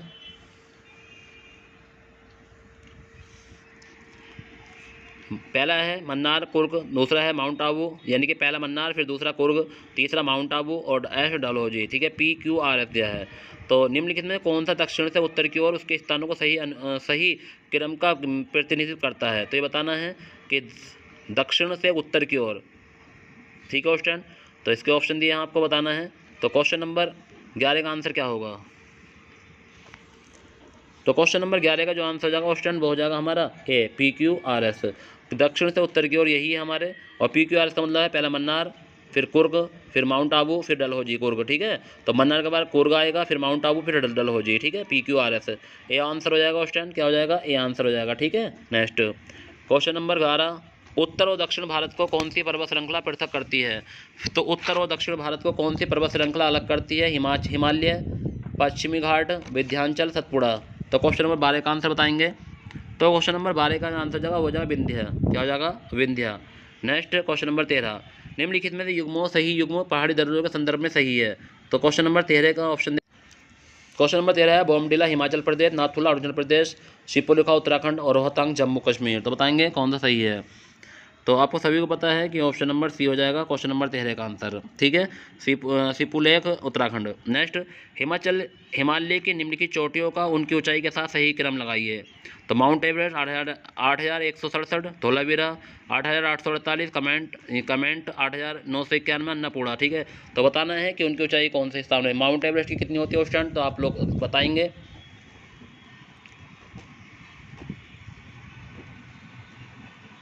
और स्टूडेंट एक ही ऑप्शन से पकड़े जाएंगे। क्वेश्चन नंबर 14 का जो आंसर हो जाएगा स्टूडेंट आप अच्छे से पकड़ लिया होगा। करिए, कमेंट करें। Very good very good very good, option comment करें। बस एक ही देख लो, माउंट एवरेस्ट कौन सा है, 8848 है, तो पहले का बी होगा। तो पहले का बी एक ही ऑप्शन है स्टूडेंट, तो यही आंसर हमारा क्या हो जाएगा, सही हो जाएगा। तो क्वेश्चन नंबर 14 का आंसर ए हो जाएगा। पहले का बी, दूसरे का ए। क्वेश्चन सभी की ऊंचाई ध्यान रख लेना। चलो आपने आंसर तो बता दिया, मगर आप ऊंचाई भी ध्यान रखना, ठीक है। तो अगर माउंट एवरेस्ट की 8848 है, तो दूसरे की जो है धौलावीरा उसकी कितनी होगी, ठीक है। तो कमेंट की कितनी होगी, तो कमेंट किया 7756 और अन्नपूर्णा कितनी है 8091, ठीक है। तो बताना है, आपसे कोई सही पूछ सकता है उससे। तो देखो माउंट एवरेस्ट की तो ये हो गई, आपको पता चल गया, ठीक है। माउंट एवरेस्ट की कौन सी हो गई, ये हो गई, ठीक है। अब धौलावीरा की जो हो जाएगी वो ऑप्शन कौन सी हो जाएगी, तो धौलावीरा की ये हो जाएगी, ठीक है। आप अच्छे जानते हैं, ठीक है। तो माउंट एवरेस्ट की जो हो जाएगी वो ये हो गई, ठीक है, यानी 8800 या, ठीक है। और जो दूसरा है ऑप्शन उसकी कौन सी हो जाएगी, आप अच्छे जानते हैं। तो यही चीज़ है ऑप्शन, यही तो चीज़ है पढ़ने की। आप लोग इस तरह से मिला देना, पहला इसका ये हो जाएगा, ठीक है, कमेंट का ये हो जाएगा और इसका ये हो जाएगा, ठीक है, इस तरह से। तो ध्यान रखना। नेक्स्ट अगला क्वेश्चन देखेंगे। अगला प्रश्न क्या है कि कम से कम वर्षा की अवधि के दौरान किसी संस्थान के मौसम अवस्थाओं का विविध और औसत परिस्थिति कहाँ की जलवायु कहलाती है। तो कम से कम वर्षा की आवृत्ति के दौरान, तो ऑप्शन 30, 25, 10, 20। तो बताना है क्या हो जाएगा आंसर। तो क्वेश्चन नंबर 15 का जो आंसर हो जाएगा ऑप्शन बी हो जाएगा 30। क्या हो जाती है, 30 हो जाती है, ठीक है। नेक्स्ट क्वेश्चन नंबर 16 देखेंगे। निम्नलिखित में से किसने सबसे पहले दर्ज किया था कि उच्च घाटे की स्थिति लोग धन की आर्थिक बचत करते हैं। आत्मसेन, स्टेर डुप्ले, डेविड रिकार्डो, एडम स्मिथ। तो निम्नलिखित कितने उच्च घाटे की स्थिति लोग धन की अधिक बचत करते हैं। क्वेश्चन नंबर 16 का आंसर बताइए। तो क्वेश्चन नंबर जो 16 का आंसर होगा ऑप्शन हो जाएगा डेविड रिकार्डो, तो ऑप्शन नंबर सी, ठीक है। नेक्स्ट क्वेश्चन नंबर 17, गिनी गुणांक का प्रयोग किसके लिए किया जाता है। समान आयतन के मापने के लिए, आय समानता को मापने के लिए, आय वितरण को मापने के लिए, या लाभ हानि के मापने के लिए। तो गिनी गुणांक का प्रयोग किसके लिए किया जाता है, क्वेश्चन नंबर 17 का आंसर बताएं। तो क्वेश्चन नंबर 17 का जो आंसर हो जाएगा वो हो जाएगा आय समानता को मापने के लिए, ठीक है स्टूडेंट। नेक्स्ट लास्ट प्रश्न है इस सेट का कि भारत में हरित क्रांति के जनक नॉर्मन बोरलॉग किस देश से हैं। तो बताना है संयुक्त राज्य अमेरिका, ऑस्ट्रेलिया, मैक्सिको। तो बताना है क्वेश्चन नंबर 18 का आंसर। तो आपको सभी को बताया है कि हरित क्रांति के जनक नॉर्मन बोरलॉग किस देश से हैं, तो संयुक्त राज्य अमेरिका से हैं। ये आंसर होगा, क्या होगा, ये आंसर। नेक्स्ट अगले प्रश्न देखेंगे। अगले प्रश्न है कि रानी अवंतीबाई लोधी ने अंग्रेजों के खिलाफ 4000 की सेना खड़ी है और नेतृत्व किया, उन्होंने किस राज्य के प्रशासन को अधिकार में लिया था। झांसी, फैजाबाद, रामगढ़, मांडला। तो बताना है कि रानी अवंतीबाई लोधी ने अंग्रेजों के खिलाफ 4000 की सेना खड़ी है और नेतृत्व किया, जिन्होंने राज्य के प्रशासन के अधिकार में लिया था। झांसी, फैजाबाद, रामगढ़, मांडला। तो बताएंगे क्वेश्चन नंबर पहले का आंसर क्या हो जाएगा। तो क्वेश्चन नंबर पहले का जो आंसर हो जाएगा वो हो जाएगा रामगढ़। क्या हो जाएगा, रामगढ़। और स्टूडेंट कमेंट करते रहें आप जल्दी जल्दी। स्वतंत्रता प्राप्त करने के लिए गांधी जी ने किस नीतियों को वकालत की थी। तो स्वतंत्रता प्राप्त करने के लिए गांधी जी ने किस नीतियों की वकालत की थी। हिंसा का प्रयोग किए बिना भेदभाव के खिलाफ लड़ना, सरलता, साकार तथा उपवास, अतिशय तथा अत्याचारी कराधान के खिलाफ विरोध, स्वराज आंदोलन में सक्रिय भागीदारी। तो बताना है कि स्वतंत्रता प्राप्त करने के लिए गांधी जी ने किस नीतियों की वकालत की थी। तो क्वेश्चन नंबर 2 का जो आंसर हो जाएगा वो क्या हो जाएगा ऑप्शन, आप सभी जानते हैं कि हिंसा का प्रयोग किए बिना भेदभाव के खिलाफ लड़ना, ठीक है, ये ऑप्शन। आगे है निम्नलिखित में से किस शेरे बलिया के नाम से जाना जाता है। किसे शेरे बलिया के नाम से जानते हैं। भगत सिंह, चंद्रशेखर, चिंटू पांडे, मंगल पांडे। तो शेरे बलिया किसे कहते हैं। क्वेश्चन नंबर 3 का जो आंसर हो जाएगा ऑप्शन सभी जानते हैं चिंटू पांडे, चित्तू पांडे को कहते हैं। शेरे पंजाब, ठीक है, शेरे बलिया। नेक्स्ट दिल्ली में कुतुब मीनार दुनिया का सबसे बड़ा ईंटों का बना मीनार है, इसमें कौन से राजा ने इस निर्माण को योगदान नहीं दिया। फिरोज शाह तुगलक, कुतुबुद्दीन ऐबक, अलाउद्दीन खिलजी, इल्तुतमिश। तो किस राजा ने इस निर्माण को योगदान नहीं दिया था उस टाइम, तो बताना है। तो क्वेश्चन नंबर हमारा जो चौथा है उसका आंसर क्या हो जाएगा। तो क्वेश्चन नंबर 4 का जो आंसर हो जाएगा वो हो जाएगा हमारा सी आंसर, अलाउद्दीन खिलजी। किसने नहीं दिया था, अलाउद्दीन खिलजी ने नहीं दिया था, ठीक है। नेक्स्ट अगला प्रश्न ध्यान रखेंगे। अगला प्रश्न है कि ब्रिटिश संसद के अधिनियम के अंतर्गत प्रांतों को जिम्मेदार सरकार का प्रावधान किया गया था। तो बताना है ब्रिटिश संसद के किस अधिनियम के अंतर्गत प्रांतों में जिम्मेदार सरकार का प्रावधान किया गया था। 35, 1909, 1919, 1892। तो क्वेश्चन इसका आंसर सभी लोग जानते हैं। क्वेश्चन नंबर 5 का आंसर क्या हो जाएगा, तो 1935। क्या हो जाएगा, 1935, ठीक है, ये ऑप्शन। नेक्स्ट क्वेश्चन नंबर 6 देखेंगे। निम्नलिखित में से किस उपनिषद वसुंधैव कुटुंबकम शब्द का उल्लेख किया गया? महाउपनिषद, छांदोग्य उपनिषद, बृहदारण्यक उपनिषद या केनोपनिषद? तो बताना है स्टूडेंट, इसका आंसर क्या हो जाएगा। तो क्वेश्चन नंबर हमारे इसका आंसर क्या हो जाएगा, क्वेश्चन नंबर 6 का जो आंसर होगा वो क्या होगा, तो आप सभी जानते हैं महाउपनिषद। क्या है, महाउपनिषद, ये आंसर। क्वेश्चन नंबर 7 माना जाता है कि गौतम सिद्धार्थ ने अंतिम ज्ञान प्राप्ति के लिए बोधगया जाने से पहले 6 साल तक स्थान पर शुद्ध चित्त का ध्यान किया। इतखोरी, प्रत्योगबोधि या राजगीर या कपिलवस्तु?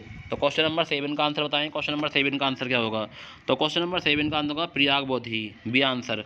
नेक्स्ट है चीनी यात्री इल्तुश, ठीक है, इल्तुश में 3 वर्ष ठहरकर संकेत लिखा था। ताम्रलिपि में नालंदा, पाटलिपुत्र, बोधगया। क्वेश्चन नंबर 8 का आंसर बताएं। क्वेश्चन नंबर 8 का जो आंसर हो जाएगा वो हो जाएगा ताम्रलिपित, ठीक है, ऑस्टैंड, ए आंसर। भारत में वंदे मातरम नामक पत्रिका के संस्थापक किसने की थी, संस्थापना किसने की थी?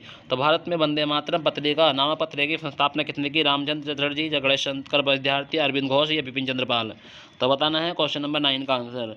तो क्वेश्चन नंबर 9 का जो आंसर हो जाएगा सभी जानते हैं, अरविंद घोष। कितने की थी? Arvind Ghosh. Next question number 10 देखेंगे। क्वेश्चन नंबर 10 क्या कह रहा है कि निम्नलिखित में कौन सा विकल्प मुगल शासक एवं उनके शासनकाल के दौरान भारत आने वाले विदेशी यात्री के आधार पर सही तौर पर सम्मिलित है? देखा क्वेश्चन कैसे पढ़ते हैं। तो शाहजहां, विलियम हॉकिंस, जहांगीर, हेमसान, औरंगजेब, मुंशी, अकबर सर थॉमस रो? तो बताना है दौरान आने वाले विदेशी यात्री के आधार पर सही तौर पर सम्मिलित है। तो बताना है कौन सा सही है। तो क्वेश्चन नंबर हमारा कौन सा है स्टूडेंट, क्वेश्चन नंबर 10 है और 10 का हमें आंसर बताना है। तो बताइए क्वेश्चन नंबर 10 का आंसर क्या होगा। तो क्वेश्चन नंबर 10 का जो आंसर हो जाएगा स्टूडेंट हो जाएगा औरंगजेब, मुंशी, ठीक है, मनुची।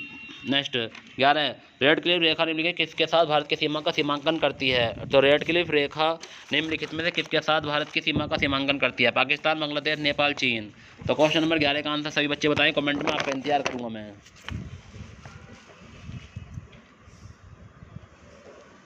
तो क्वेश्चन नंबर 11 का जो आंसर हो जाएगा स्टूडेंट आपने सभी ने कर लिया होगा, अब तो भाई बढ़िया है, पाकिस्तान, ठीक है, ये ऑप्शन। नेक्स्ट क्वेश्चन नंबर 12 देखेंगे। केन नदी मध्य भारत के बुंदेलखंड क्षेत्र की प्रमुख नदियों में से एक है जो दो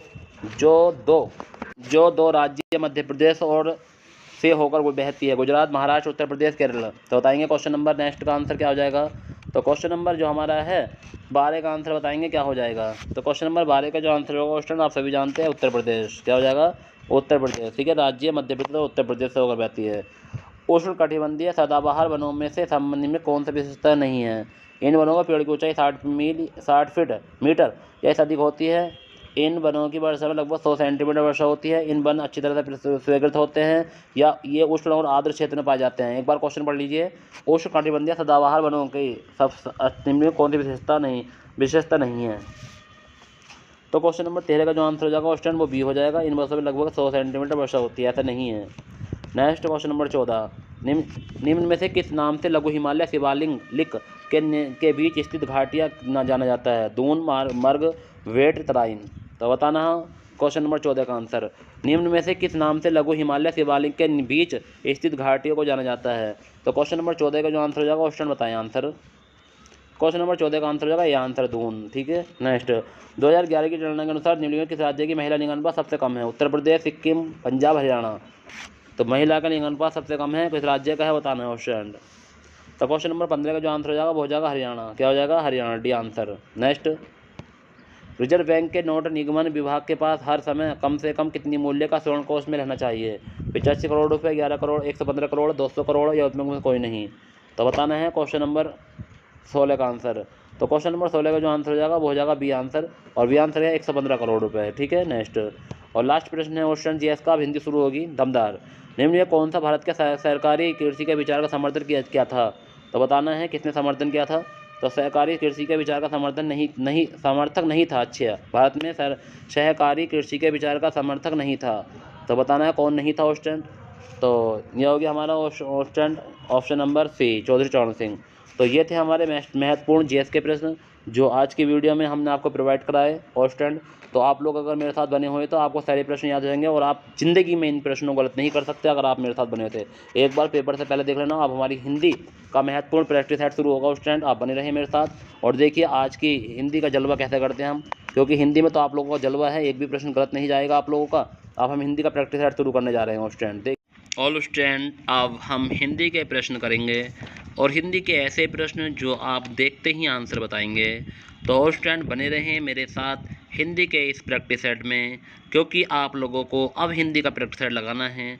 जो बच्चे उत्तर प्रदेश पुलिस की तैयारी कर रहे हैं वो मेरे साथ बने रहें, क्योंकि उनको मैं हिंदी के प्रश्न कराता हूं। और स्टूडेंट जो स्टूडेंट यूपीट्रपैसी पैट की तैयारी कर रहे हैं तो वो भी बने रहें, क्योंकि उनको भी 5 नंबर की ग्रामर आनी है और 2 गद्यांश आने हैं, तो गद्यांश के प्रश्न भी रखूंगा मैं आज। और स्टूडेंट आप अच्छे से पढ़ते रहें और आगे चलते रहें, क्योंकि आपको पता है कि सर अगर हम पढ़ाई नहीं करेंगे तो हमारी दिक्कत आ जाएगी। तो स्टूडेंट हमारा पहला प्रश्न क्या कह रहा है हिंदी का। और स्टूडेंट सभी बच्चे, अगर किसी को अभी भी आपको हिंदी का प्रैक्टिस सेट का पता नहीं चला है तो उसको ये वीडियो का लिंक सेंड कर दीजिए या उससे बता दीजिए कि इस टाइम हिंदी का प्रैक्टिस सेट शुरू हो चुका है और हिंदी में हम कौन कौन से प्रश्न लाए हैं उस टाइम वो आप देखेंगे और अपने आंसर लगाएंगे। और उस टाइम बहुत आराम से आपको मैं हिंदी का ये 40 प्रश्न कराऊंगा और आप अच्छे से करते रहेंगे। तो पहला प्रश्न है, अमृत और विष किसकी रचना है। तो पहला प्रश्न का जो आंसर हो जाएगा उस टाइम क्या हो सकता है। ऑप्शन नंबर ए सुमित्र नंदन पंत, अमृतलाल नागर, केदारनाथ अग्रवाल, अब्दुल बिस्मिल्लाह खां। तो अमृत और विष किसकी रचना है उस टाइम तो बताना है। तो स्टूडेंट इसका आंसर कमेंट करें आप। और स्टूडेंट आप हिंदी के महाज्ञाता हो, आप अच्छे से पढ़ते रहो, क्योंकि आपको हिंदी के ऐसे प्रश्न भी देखने को मिलेंगे जो आपने आज तक नहीं देखे हैं। तो बताएंगे अमृत और विष किसकी रचना है।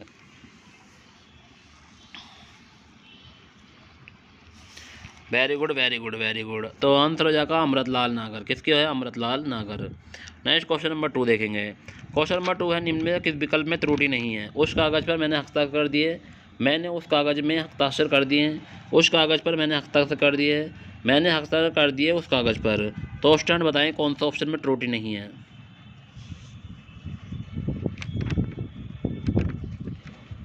तो क्वेश्चन नंबर 2 का आंसर हो जाएगा कि उस कागज़ पर मैंने हस्ताक्षर कर दिए। तो ऑप्शन नंबर बी ए हो जाएगा उस टाइम, ठीक है, इसमें त्रुटि नहीं है, उस कागज़ पर मैंने हस्ताक्षर कर दिए। नेक्स्ट, क्योंकि आपको पता है जो वाक्य सही से लगन क्रम है वही तो आना चाहिए। पहले 3 बेर खाती थी, वो 3 बेर खाती थी, आप रट गए होंगे क्वेश्चन को।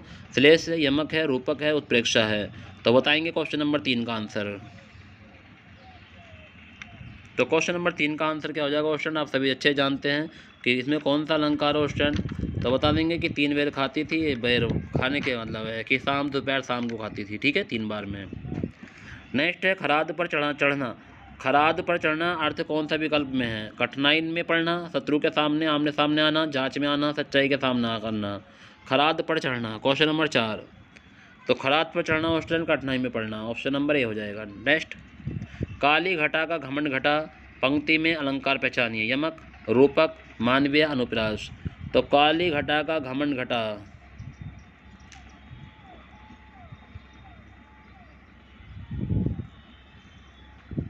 तो बताइए ऑप्शन क्या हो जाएगा।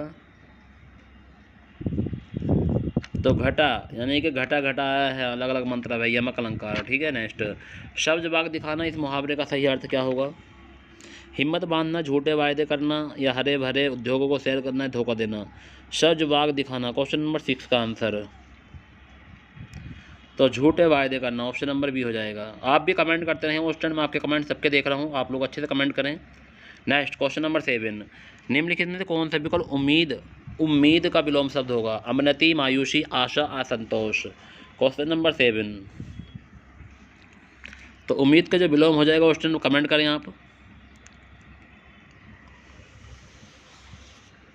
Very good very good very good very good very good. और उस टाइम मायूसी हो जाएगा, क्या हो जाएगा, मायूसी। नेक्स्ट, लोकायतन कृति के लिए सोवियत लैंड नेहरू पुरस्कार किसे दिया गया। तो लोकायत कृति के लिए सोवियत लैंड नेहरू पुरस्कार किसे दिया गया। क्वेश्चन नंबर 8 का आंसर बताएंगे। तो क्वेश्चन नंबर 8 का जो आंसर हो जाएगा वो हो जाएगा रामविलास शर्मा, केदारनाथ, गोविंद मिश्र या सुमित्र नंदन पंत। तो लोकायतन कृति के लिए,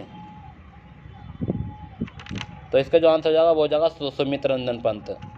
खिचड़ी किस प्रकार का शब्द है। विदेशज, देशज, तत्सम, तद्भव। तो बताना है क्वेश्चन नंबर 9, खिचड़ी किस प्रकार का शब्द है। कमेंट करें उस टाइम, अच्छा प्रश्न है। तो खिचड़ी जो किस प्रकार शब्द है उस टाइम ये हमारे देश में बोला जाता है और देश शब्द है देशज। निम्नलिखित में उसी शब्द का चयन करना है। औद्योगिक, औद्योगिक, औद्योगिक या औद्योगिक। तो बताना है कौन सा सही लिखा हुआ है। तो क्वेश्चन नंबर 10 का आंसर क्या हो जाएगा स्टूडेंट, आप सभी जानते हैं कि क्वेश्चन नंबर 10 का जो आंसर हो जाएगा वो हो जाएगा औद्योगिक, डी आंसर हो जाएगा।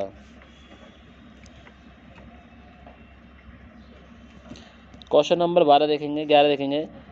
हरि आए थे हरि भजन को ओटन लगे कपास।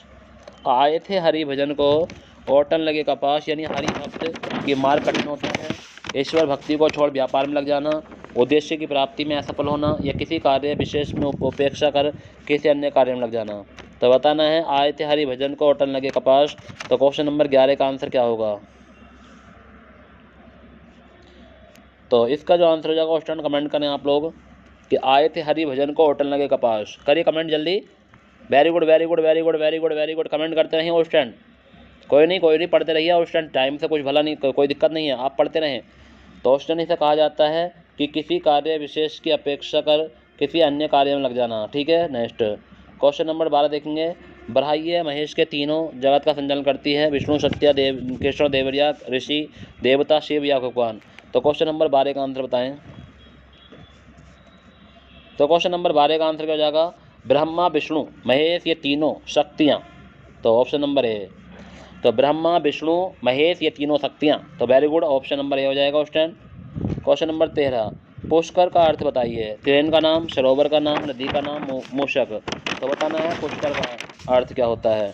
तो क्वेश्चन नंबर 13 का जो आंसर हो जाएगा वो हो जाएगा सरोवर। क्या हो जाएगा? सरोवर, बी आंसर। नेक्स्ट, किस शब्द में गण का प्रयोग कर बहुवचन नहीं बनाया गया? तो नेतागण, भक्तगण, शिक्षकगण, देवीगण। तो बताएंगे कौन से में नहीं होगा गण का प्रयोग। Question number 14। तो आपको सभी को मैंने बताया, नेता ही बताया, भक्ति भी बताया, शिक्षक भी बताया उस टाइम। तो कौन सा नहीं बताया था उस टाइम? तो आप बता देंगे कि देवी नहीं बताया था उधर। नेक्स्ट उस टाइम जो बाकी आपके बन सकते हैं नेता लोग, भक्तगण, ठीक है, नेतागण भी कह सकते हैं। तो ध्यान रखना है, तो देवी गण नहीं होता है, ये आपको नहीं बताया गया था। Next question number 15। इनमें से कौन सा तत्सम शब्द नहीं है? चक्षु, उष्ट, दधि, सिंगार। तो बताना है क्वेश्चन नंबर 15 का आंसर। कमेंट करें स्टूडेंट कि इनमें से कौन सा तत्सम शब्द नहीं है? चक्षु, उष्ट, दधि, श्रृंगार। तो क्वेश्चन नंबर जो 15 हो जाएगा इसका आंसर हो जाएगा डी आंसर। क्या हो जाएगा? D answer. क्वेश्चन नंबर 16 देखेंगे। क्वेश्चन नंबर 16 कह रहा है कि दिए गए विकल्पों में सही का चयन करना है कि परभ्रत्र का पर्याय है कोयल, बगुला, सांप, रंग। तो क्वेश्चन नंबर 16 का आंसर आप सभी जानते हैं, कमेंट करें परभ्रत। तो परभ्रत का जो पर्याय है वो क्या है? कोयल है। क्या है? कोयल, option number A. Next question number 17। प्रेम का भगवान रचनाओं के लिए जैनेन्द्र किस पुरस्कार सम्मानित किया गया?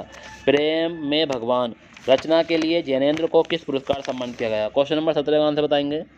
तो क्वेश्चन नंबर 17 का जो आंसर हो जाएगा ऑप्शन हो जाएगा भारत सरकार शिक्षा मंत्रालय पुरस्कार। कौन सा? भारत सरकार शिक्षा मंत्रालय पुरस्कार, डी आंसर। नेक्स्ट, मुक्तिबोध के लिए जैनेन्द्र कुमार को किस पुरस्कार सम्मानित किया गया था? तो मुक्तिबोध के लिए जैनेन्द्र कुमार को किस पुरस्कार सम्मानित किया गया? Question number 18। सरस्वती, मंगला प्रसाद पारितोषिक, ज्ञानपीठ और साहित्य अकादमी। तो उस टाइम इसको साहित्य अकादमी पुरस्कार दिया गया था। ऑप्शन नंबर क्या हो जाएगा? डी हो जाएगा, साहित्य अकादमी। नेक्स्ट ऑप्शन नंबर डी हो जाएगा। उस टाइम ध्यान रखना है कौन सा जाएगा? ऑप्शन नंबर डी हो जाएगा, ध्यान रखना है, ये डी ऑप्शन है। ठीक है, साहित्य अकादमी पुरस्कार। नेक्स्ट है श्यार का गुण स्वभाव और है। श्यार का गुण स्वभाव और है। तो क्वेश्चन नंबर 19 का आंसर बताएंगे। तो क्वेश्चन नंबर 19 का आंसर क्या हो जाएगा? क्वेश्चन बताना है सुस्त, मूर्ख, धूर्ता, चालाकी, गंदा, विवश या चपे चालाक। तो बताना है क्वेश्चन नंबर 19 का आंसर।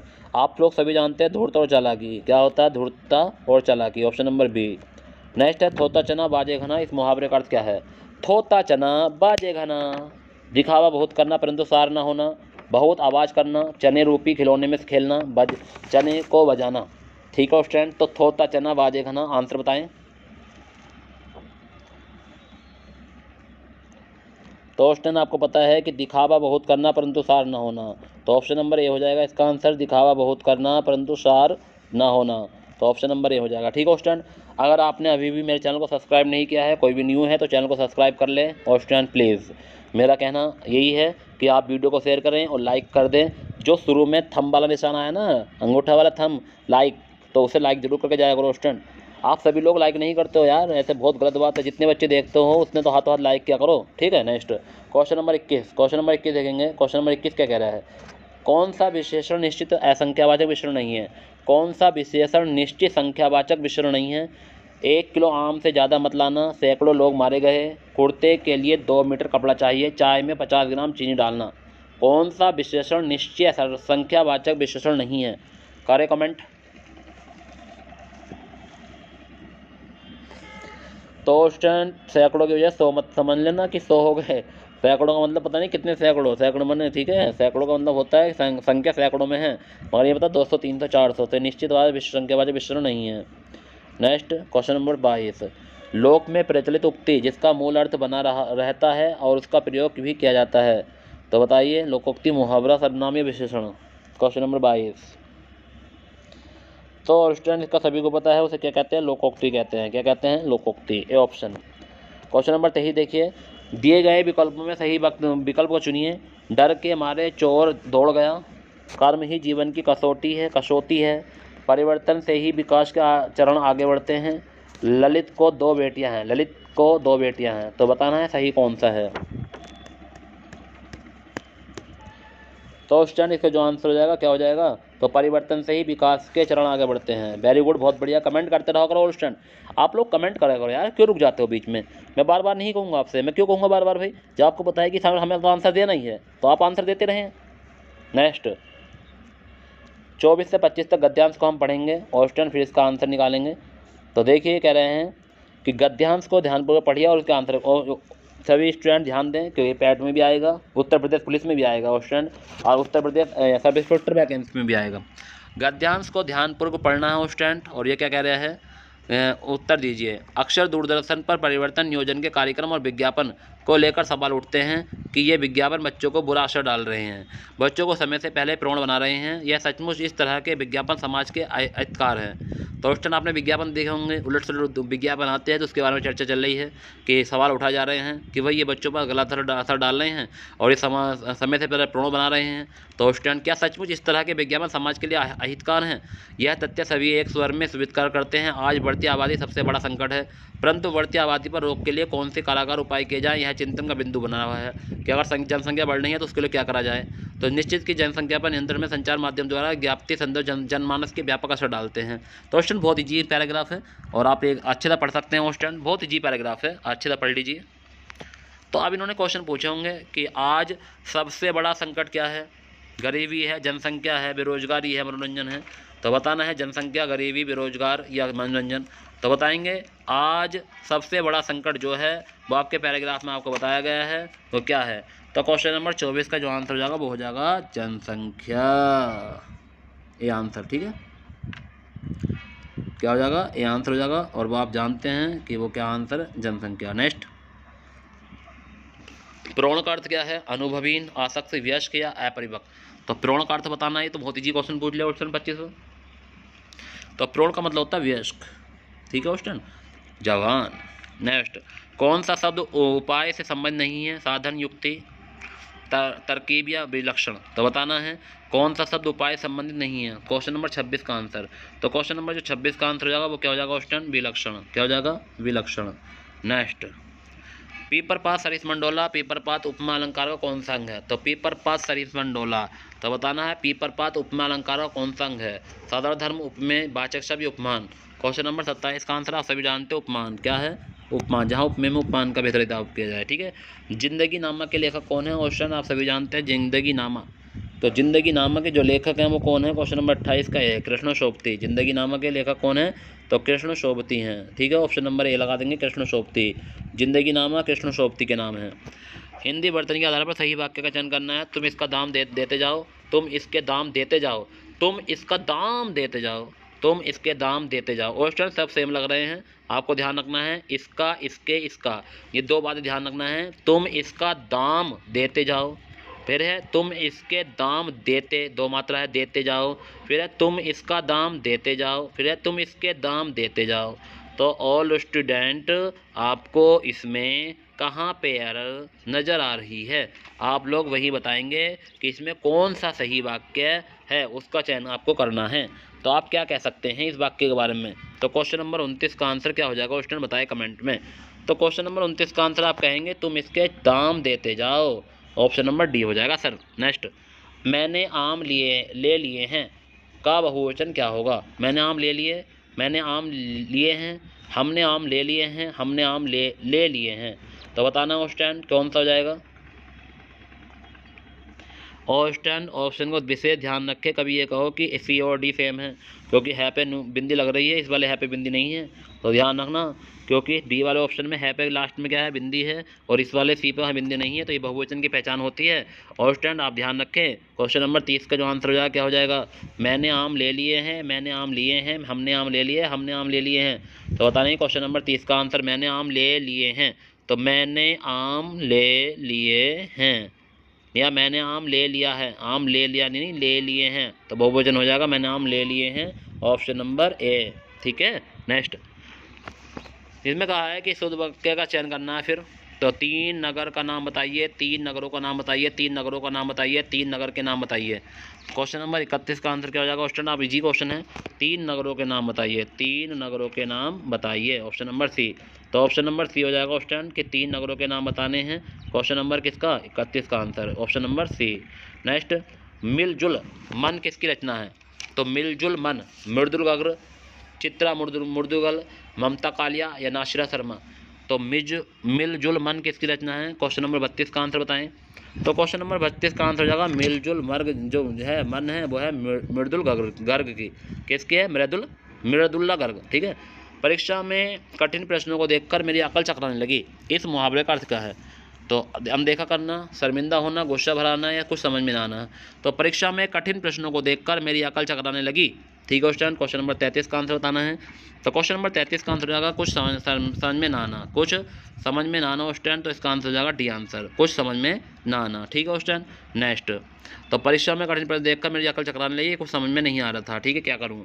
दिए गए विकल्प में कौन सा विकल्प अंगना शब्द का समानार्थी शब्द है। तो अंगना शब्द का समानार्थी बताना है क्वेश्चन नंबर 34 का आंसर। तो क्वेश्चन नंबर 34 का आंसर का अंगना का हो जाएगा आंगन, आंगन। ठीक है, डी ए ऑप्शन। नेक्स्ट, स्त्रीलिंग शब्द होते हैं देशों के नाम, पर्वतों के नाम, वृक्षों के नाम, नक्षत्रों के नाम। ये चीज़ें मैंने आपको पढ़ा रखी है, स्टूडेंट कमेंट करें, बताएं कि क्वेश्चन नंबर 35 का आंसर क्या हो जाएगा। स्त्रीलिंग शब्द होते हैं।